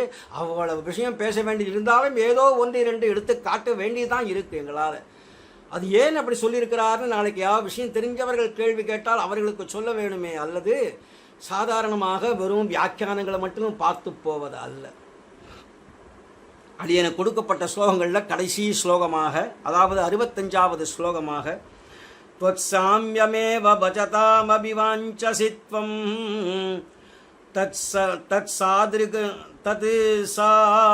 सादृक् कृतैः विभवरूपगुणैस्त्वतीयैः मुक्तिं ततो हि परमं तव साम्यमाहुः त्वद्दास्यमेव विदुषां परमं मतं तत् தத்சாத்கிருதைஹி. ரொம்ப அழகான பிரயோகம் பண்ணியிருக்கிறார் இந்த இடத்துல. எம்பெருமானே பக்தர்களுக்கு முக்தி தசையில் சாமியம் அப்படிங்கிறத ஒன்று கொடுக்குற. தேவரீருடைய விபவங்கள் எல்லா ரூப குணங்களையும் அவர்களுக்கு அதீனமாக்கி அதனாலேயே சாமியாபத்தி அப்படிங்கிற ஒரு விஷயத்த தேவரீர் திருவுள்ளம் பற்றி இருக்கிறதுங்கிறது அங்க நன்றிக்கு தேவரீருக்கு அடிமை செய்வதே மோட்சம் என்று ஸ்ரீவைஷ்ணவ வித்வான்கள் அவர்களுடைய சிறந்த கொள்கையாக இதில் இருக்கு அப்படின்னு எடுத்து காட்டுறார். அதாவது சொல்ல வேண்டிய விஷயம் என்னன்னு கேட்டா, பக்தர்களுக்கு அவர்களுடைய முக்தி தசையில முக்தி கிடைக்கிற விஷயத்துல சாமியாபத்தி பண்றார் பகவான். அதாவது அவருக்கு சமமாக, அதாவது அந்த இடத்துல எதுன்னு பார்த்தோம்னா எம்பெருமானிடத்திலே சாமியம் அப்படிங்கிற ஒரு குணம், அதாவது சமமாக இருக்கிறது. அங்கே எல்லாருமே சதுர்புஜர்களாக இருக்கிறார்கள்னா வைகுண்டத்தில் எல்லாருமே சதுர்புஜர்கள் தான். முக்தி கிடைக்கிற திசையில் அங்கே முக்தாத்மாவுக்கும் அந்த சதுர்புஜனாக போயிடுறாங்கிற சாமியாபத்தி அந்த இடத்துல கிடைக்கிறது. சாரூப்பியம், சாமீப்பியம், சாயுஜ்யம், சாலோக்கியம் என்று சொல்கிற 4 விஷயத்தில் அங்கே சாமீப்பியம் சமீபமாக கொண்டு போய் நிறுத்துறது, சாரூப்பியம் அவனுடைய ரூபத்தை ஏற்றுக்கொள்றது, சாமியாபத்தின்னு தேவருடைய திருவுள்ளம் பற்றி இருக்கிறது அப்படின்னு இருக்கிறது. ஆச்சரியமான விஷயம். தேவரீருடைய விபவங்களையும் ரூப குணங்களையும் அவர்களுக்கு அதீனமாக்கி அதனாலேயே சாமியாபத்தி. உனக்கு சமமா வச்சுக்கிறியப்பா, என்ன ஆச்சரியம், என்ன ஆச்சரியம். இதை போல எங்கேயுமே பார்த்திருக்க முடியாது. மோட்ச தசையில கொண்டு போய் நிற்க வச்சு மோட்சத்திலேயும் அவன் சாமியாபத்தியை கொடுத்து தனக்கு சமமா வச்சுக்கிறானே. ஆனால் நம்முடைய ஸ்ரீ வைஷ்ணவ சம்பிரதாயத்திலே இங்கே விதுஷாம் பரமம் மதம் தத்துன்னு சொல்லிட்டார் இந்த இடத்துல. விதுஷாம் அப்படின்னா அந்த விதுஷர்கள் வித்வான்கள் யாருன்னு கேட்டால் ஆழ்வார், ஆளவந்தார், எம்பெருமான், எம்பார் போன்றவர்களை தான் ஆழ்வானிக்கு எடுத்து பேசுகிறாரிங்க. அதுதான் விதுஷாம் பரமம் மதம் தத்து அப்படின்னு விட்டாரிங்க. பரம மதம் எதுன்னு கேட்டால், அதாவது அப்படி பகவான் அங்கே மோட்ச தசையில் சாமியம் கொடுக்குறாங்கிறது ஒரு பட்சம் இருந்தாலும் கூட அப்படி இல்லாமல் தேவரீருக்கு அடிமை செய்வதே மோட்சம் என்று ஸ்ரீ வைஷ்ணவ வித்வான்களின் சிறந்த கொள்கை அப்படின்னு விட்டாரிங்க.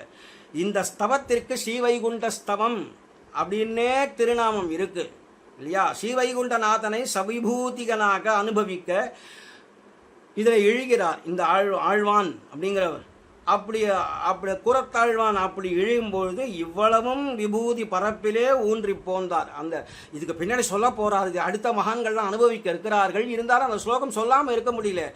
அதாவது கைங்கரிய நித்திய நிரதைகி பவதேக போகைகி நித்யைகி அனுக்ஷண நவீன ரசார்திர பாவைகி நித்யாபிவாஞ்சித பரஸ்பர நீச்ச பாவைகி மத் தெய்வதைகி பரிஜனிஸ்தவ சங்கசியா. இதே வைகுண்டஸ்தவத்தில் பின்னாடி 76வது ஸ்லோகம் நினைக்கிறேன், அந்த இடத்துல எடுத்து பேசியிருக்கிறார். அது பின்னாடி வரக்கூடிய மகான்களுக்கு வரக்கூடிய ஸ்லோகம் அது. இருந்தாலும் அந்த இடத்துல என்ன செய்ய வராருன்னா, வைகுண்டத்தில் பகவான் அங்கே கொடுத்து என்ன பண்ணுறான், தனக்கு சாமியமாக வச்சுக்கிறான். கைங்கரிய நித்திய நிரதைகி. அந்த கடைசியில் விதுஷாம்ஹி பரமம் பதம் பரமம் மதம் தத்துனார் இல்லையா? வித்வான்களுடைய கொள்கை, சிறந்த கொள்கை எதுன்னு கேட்டால் தேவருக்கு அடிமை செய்வதே. அது என்ன அடிமைனா கைங்கரிய நித்திய நிரதைகி பவதேக போகைகி. பகவானே அந்த போகம்ங்கிற இது விஷயம் கூட ஒன்ன சேர்ந்தது. அடியனுக்கு அந்த ஆனந்தங்கிறது கிடையாது. அதாவது எந்த கைங்கரியம் பண்றேனோ அதனால எந்த ஆனந்தம் உண்டோ அது கூட ஒன்ன சேர்ந்தது அல்லவா?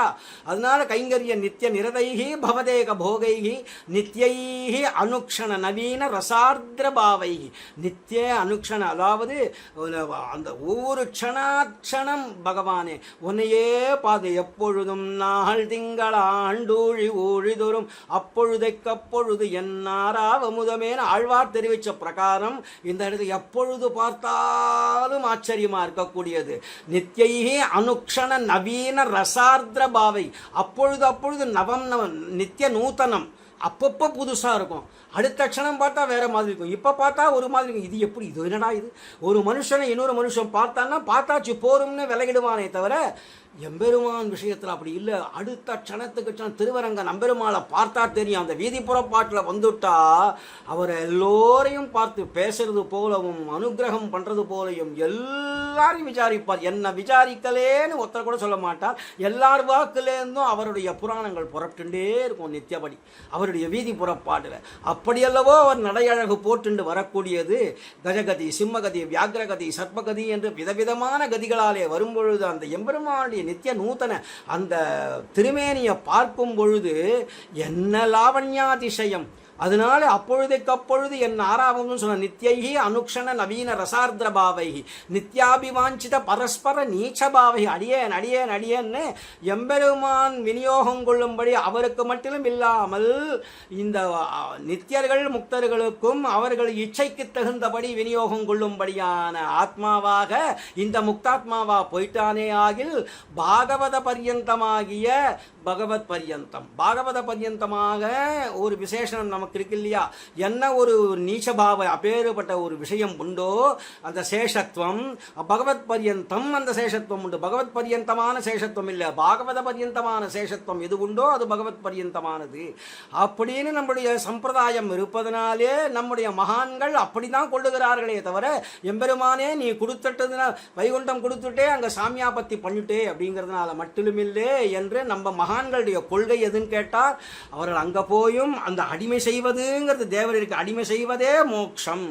இங்கே அந்த அடிமைங்கிறது ஒழிவில் காலமெல்லாம் உடனாய் மன்னி வழுவிலா அடிமை செய்ய வேணும் நாம் ஆழ்வார் 3 பதிகத்தில்.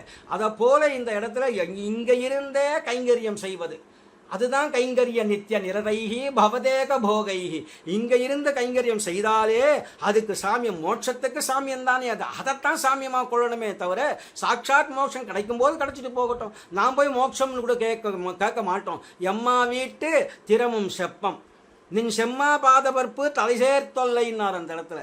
நின் செம்மா பாதபற்பு தலைசேர்த்தொல்லைனா என்ன தாற்பயம் என்ன அப்படின்னு கேட்டால், நான் என்னுடைய இச்சைக்கு தகுந்தபடி நீ மோட்சத்தை கொடுக்கக்கூடாது, உன் இச்சைக்கு தகுந்தபடி தான் மோட்சம் வேணும். அதனாலேயே நாங்கள் எம்பெருமானே வீட்டு அப்பேற்பட்ட வீடாகிய மோட்ச விஷயத்தில் திறமும் செப்பம் நீ கொடுன்றதை நாங்கள் ஒரு காலம் சொல்ல செப்ப மாட்டோம். நீ அப்போ என்ன பண்ணணும் கேட்டா, நின் செம்மா பாதபற்பு தலை அதுதான்டா என்னுடைய தலைமையில தேவருடைய திருவடி படும்படியாக பாதபற்பு தலை சேர்த்து ஒல்லை உடனே உன் திருவடியை சேர்க்க வேணும். அதுதான் எங்களுக்கு இச்சை. அந்த இடத்துலையும் கஜேந்திராழ்வான் விஷயத்தை பேசுறார்.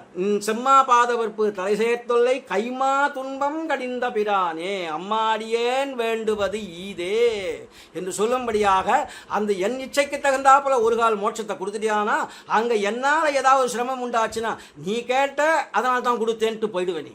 ஆனால் உன் இச்சைக்கு தகுந்தபடி கொடுத்தா உன் இச்சைக்கு தகுந்தபடியாக விநியோகம் கொள்ளும்படியான ஆத்மாவா நான் போயிடுவேன்.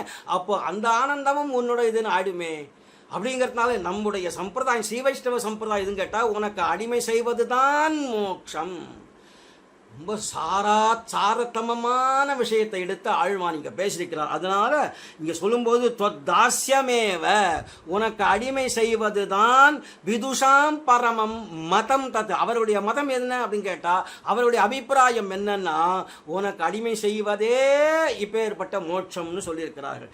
இந்த ஸ்தவத்துக்கு அதனால தான் ஸ்ரீ வைகுண்ட ஸ்தவம் அப்படின்னு பேர் திருநாமமாக இருக்கு. வைகுண்டநாதனை சவிபூதியநாதனாக அனுபவிக்க இழிந்தார் ஆகுதுனால இவ்வளவும் இந்த விபூதி பரப்பிலே ஊன்றி போய் விஷயத்தை எடுத்து சொல்றார்.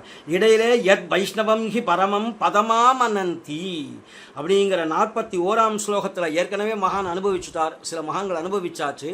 அந்த பரமம் பதம் ஆமனந்தி என்று சொல்லும்படியாக அங்கு 5 ஸ்லோகங்களாக திருநாட்டை வர்ணிச்சார். இப்பொழுது பிராசங்கிகமாக நாம் செய்யக்கூடிய அபராதங்கள் என்னென்ன விஷயங்கள் அதில் பகவானுடைய க்ஷமாகுணம் எப்படி இருக்குது, சீலகுணத்தோடு எப்படி சேருகிறான், ஆணைக்கு எப்படி அருளை ஈந்தான், எப்படியெல்லாம் நம்மோட புறையற கலந்து நமக்கு கருணா வீக்ஷணத்தாலே நம்மையும் உத்தாரணம் செய்கிறான் என்றெல்லாம் ஆழ்வார் தெரிவித்து பாஷான கல்பதைவ முக்திகி என்றும் ஆத்யந்திக துக்த சம்பத்ஸ ஏவ மோக்ஷா அப்படின்னு வேற மதங்களில் பேசுவார்கள். பிரம்மவேத பிரம்மைவ பவதி அப்படிங்கிற ஸ்ருதி வாக்கியத்தினுடைய உண்மையை பொருளை உணராதவர்கள் தான் அப்படிலாம் பரமபுருஷனோடு ஐக்கியமாய் விடுகையே மோட்சம் அப்படின்னு சொல்லுவார்கள்.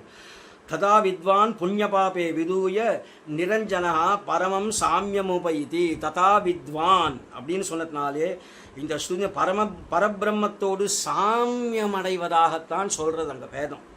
அப்போ சாமியம் அடைகிறதுன்னா என்னன்னு ஒரு விஷயத்தை இங்கே பார்க்கணும். ஆச்சரியமான ஒரு விஷயத்தை சொல்லணும். அதாவது தத் வித்வக்தே சதி தது தமூயுஷோ தர்ம ச ஏவம் சாமியம் அப்படின்னு சாஸ்திரஜர்கள் சொல்கிறது. கமல சமம் முகம்னு சொல்கிறார்கள்னு வச்சுப்போம். அப்போ கமலம்னு ஒரு பொருள் இருக்கணும், அப்புறம் இன்னொருத்தனுடைய முகம்ங்கிற ஒரு பதார்த்தம் இருக்கணும். அப்போ பகவானுடைய திருமுக மண்டலத்தை எடுத்துப்போமே, கமலம் போன்ற முகம் அப்படின்னு சொன்னால் கமலம்னு ஒரு பொருள் இருக்கணும், எம்பெருமானுடைய திருமேனி முகமண்டலம் இருந்தால் தானே, ரெண்டு பொருள் இருந்தால் தானே சாமியத்தை சொல்ல முடியும் இல்லையா? அப்போ ரெண்டு பதார்த்தம் இருந்தால் தான் தனித்தனியாக இருந்து தீர வேணும். அப்படியே சேதனனும் பரமச்சேதனனுமாகிய இரண்டு வஸ்துக்கள் தனித்தனியே உள்ளனவாக இசைந்தால் அல்லது சாமியம் உபைத்தி அப்படிங்கிற ஸ்ருதி சொன்ன அர்த்தம் வேறபடி சொன்னால் பொருந்தவே பொருந்தாது. எப்படி பொருந்தும்னா, கமலம் போன்ற முகம்னா கமலம் ஒன்று இருக்குது, முகம் இருக்குது, இதுக்கு சாமியம் அப்படின்னு சொன்னால் அப்போ ரெண்டு பொருள் காமிக்கிறோம். அதுபோல் பரபிரம்மம் சேத்தனன் அப்படின்னு ரெண்டு வஸ்து இருந்தால் தான் பரமம் சாமியம் உபைத்தின்னா சமானமாக ஆகிறான்னு சொல்கிறதுன்னா பகவானை போலே அப்படின்னா பகவான் பரபிரம்மம் ஒன்று தனியாக இருந்தே தீர வேணும், சேத்தனன்ற முக்தாத்மாங்கிற தனியாக ஒருத்தன் இருந்தே ஆக வேணும். அப்போ தான் சாமியம் உபைத்திங்கிறதுக்கு அர்த்தம் சார்த்தமாகும், இல்லைன்னா பொருளே வராது இல்லையா? அதனால அது பொருந்தாதபடி போயிடுமே. அப்படி சொன்னாக்கா நீயே தான் பரபிரம்மம்னாக்கா அப்போ இந்த சரீரம் அழியக்கூடியது, இந்த ஆத்மா இங்கேருந்து மறுபடியும் ஜந்து யோனியில் இருந்து பிறந்துட்டே இருக்க, அதை போல கிடையாதே பரபிரம்மம். அப்போ அழியக்கூடிய சரீரத்தை காட்டி நீயே பரபிரம்மம் எப்படி சொல்ல முடியும்? சொல்ல முடியாது இல்லையா? அதனால இந்த சாமியா பற்றியாவது என்னன்னு கேட்டால் அப்படின்னு விமர்சிக்கும் எம்பெருமானுக்குள்ள விபவ ரூப குணங்கள் எல்லாம் முக்தாத்மாவுக்கும் உண்டாக பெறுகிறது அப்படிங்கிறதுனாலே அதைத்தான் சாமியம்னு சொல்ல வேணுமே தவிர சாமியம்னா பகவானோடைய ஒன்றாக ஐக்கியமாகி நீயே பரபிரம்மம் சொல்லுவது இல்லை. அப்புறம் எப்படி அனுபவிக்கிறது? கைங்கரியம்னா இப்போ வைகுண்டத்தில் நடக்கிறது எப்படி? கைங்கரிய நித்திய நிரதைகின்னு பேர் சொல்ல போகுமே, அப்போ அதெல்லாம் எப்படி அனுபவிக்கிறது? அதனால் முக்தி சாம்ராஜ்யம் அப்படிங்கிறது இவ்வளவே இது மட்டும் இல்லை, உற்றேன் உகந்து பணி செய்து உனபாதம் பெற்றேன் என்று பணி செய்யறது தான் விசேஷத்தை அருள் செய்திருக்கிறதுனாலே எம்பெருமானுக்கு கைங்கரியம் செய்வது தான் மோட்சம் அப்படின்னு ஸ்ரீ வைஷ்ணவ வித்வான்கள் திருவுள்ளம் பற்றி இருக்கிறார்கள். அப்படிங்கிறத இங்கு ஆழ்வான் சாராம்சமாக சாரதமமான விஷயத்தை எடுத்து சொல்லிட்டாருங்க. அது தன்னை அருளை செய்தார் இந்த ஸ்லோகத்தாலே. அதனாலே இந்த 4ஆம் பாதத்தில் இருக்கக்கூடிய விதுஷாம் பரமம் மதம் தத்துங்கிறது இங்கே விதுஷர்கள் வித்வான்கள் அப்படின்னு சொல்கிறது ஆழ்வார் ஆரம்பித்து, ஏன்னா அவர் தானே முதல்ல ஆரம்பித்து ஒழிவில் காலவெல்லாம் உடனாய் வன்னி வழுவிலா அடிமை செய்ய வேணும் நாம்னு சொன்னார், உன் அடிக்கீழ் அமர்ந்து புகுந்தேனேன்லாம் சொன்னார் இல்லையா? அங்கு ஆழ்வார் ஆரம்பித்து ஆள வந்தார் ஆச்சரியமான ஸ்லோகங்களாலே உன்னை நான் எப்போதாம்பா சந்தோஷப்படுத்துவேன் அப்படின்லாம் சொல்லும்படியா தன்னுடைய ஸ்தோத்திரத்தில் சொல்கிறதும் எம்பெருமானார் ஆச்சரியமாக பெராட்டியை முன்னிட்டு கொண்டு எம்பெருமானுக்கு கைங்கரியம் செய்வதே விஷயம் அப்படின்னு சரணாகதி கத்தியத்திலையும் காட்டினதும் வைகுண்ட கத்தியத்திலையும் காட்டினதையும் விஷயங்கள்லாம் எடுத்து பேசினது. அதே மாதிரி எம்பாரும் எம்பெருமானை அல்லது வேற கதி இல்லை, எம்பெருமானாரே அதுக்கு லட்சியம், அவர் மூலமாகத்தான் நாம் எம்பெருமானை பெற முடியும் அப்படிங்கிறதெல்லாம் சொல்லி விஷயத்தை காட்டியிருக்கிறார். அப்படிங்கிறதோட இன்றைய அடியனுக்கு கொடுத்தருளின உபன்யாசங்கள், அதாவது 61வது ஸ்லோகம் ஆரம்பித்து 65வது ஸ்லோகம் ஈராக பாபத்தில் ஆரம்பித்து மோட்சத்திலே கொண்டு அடியேன் கொடுத்த விஷயத்தில் சொல்கிறேன்.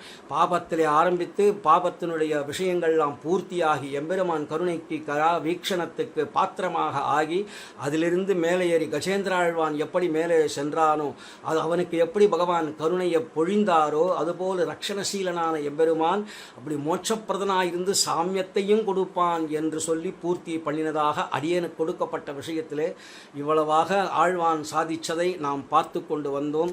இதற்கு மேலே வித்வான்கள் மேலே அடியன் மேலும் நாளையிலிருந்து நிறைய அனுபவிக்க இருக்கிறார்கள். ஸ்ரீ வைகுண்டஸ்தவம் இது ஆச்சரியமான விஷயம். ஆழ்வான் கண்ணில்லாத சமயத்திலே அருளி செய்த விஷயத்திலே பிரதம விஷயம். பஞ்சஸ்தவங்களில் வைகுண்டஸ்தவங்கிறது பெரிய விஷயம். ஆச்சரியமான வைகுண்ட வர்ணனை எல்லாம் இதில் பொதிந்து கிடக்கிறது. வேதாந்த வாக்கியங்கள்லாம் பொருந்து கிடக்கிறது. வியாக்கரண விஷயங்கள்லாம் எடுத்து பேசும்படியாக இருக்குங்கிறதுனாலே இதில் அடியேனுக்கும் ஏதோ ஒரு பொருளாக மதித்து அப்பேற்பட்ட பரம காரணிகரான நம்முடைய எதுகிரி எதிராஜ ஜீயர் சுவாமி அடியேனையும் பொருளாக மதித்து அவருடைய நியமானுகுணமாக ஒரு 5 ஸ்லோகங்களுக்கு வியாக்கியானம் செய்யும்படியாக அடியேனை பணித்ததனாலே அடியேன் ஏதோ விஷயம் தெரிந்ததை சாதித்தேன். குற்றமின்றி குணம் கொள்ளும்படியாக எல்லோரையும் பிரார்த்தித்துக் கொண்டு இன்றைய உபன்யாசத்தை பூர்த்தி பண்ணி அமைகிறேன். விஜ்ஞாபனம் யதிதமத்யது மாமகீனமங்கீ குருஷ்வ யதிராஜதயாம்புராஷே அக்ஞோயமாத்மகுணலேஷ விவர்ஜிதஸ்ச தஸ்மாத் அனன்ய சரணோ பவதீதி மத்வா. அடியேன் தாசானுதாசன். பற்பமென திகழ் பைங்கழலும் தன் பல்லவமே விரலும் பற்பமென திகழ் பைங்கழலும் தன் பல்லவமே விரலும் பாவனமாகிய பைந்துவராடை பதிந்த மருங்கழகோ பாவனமாகிய பைந்துவராடை பதிந்த மருங்கழகோ முப்புரி நூலோடு முன் கையில் ஏந்திய முக்கோல் தன்னழகும் எப்பொழுதும் யதிராசன் வடிவழகு என் இதயத்துள்ளதால் இல்லை எனக்கெதிர் இல்லை எனக்கெதிர் இல்லை எனக்கெதிரே இல்லை எனக்கெதிர் இல்லை எனக்கெதிர் இல்லை எனக்கெதிரே இல்லை எனக்கெதிரே இல்லை எனக்கெதிரே இல்லை எனக்கெதிரே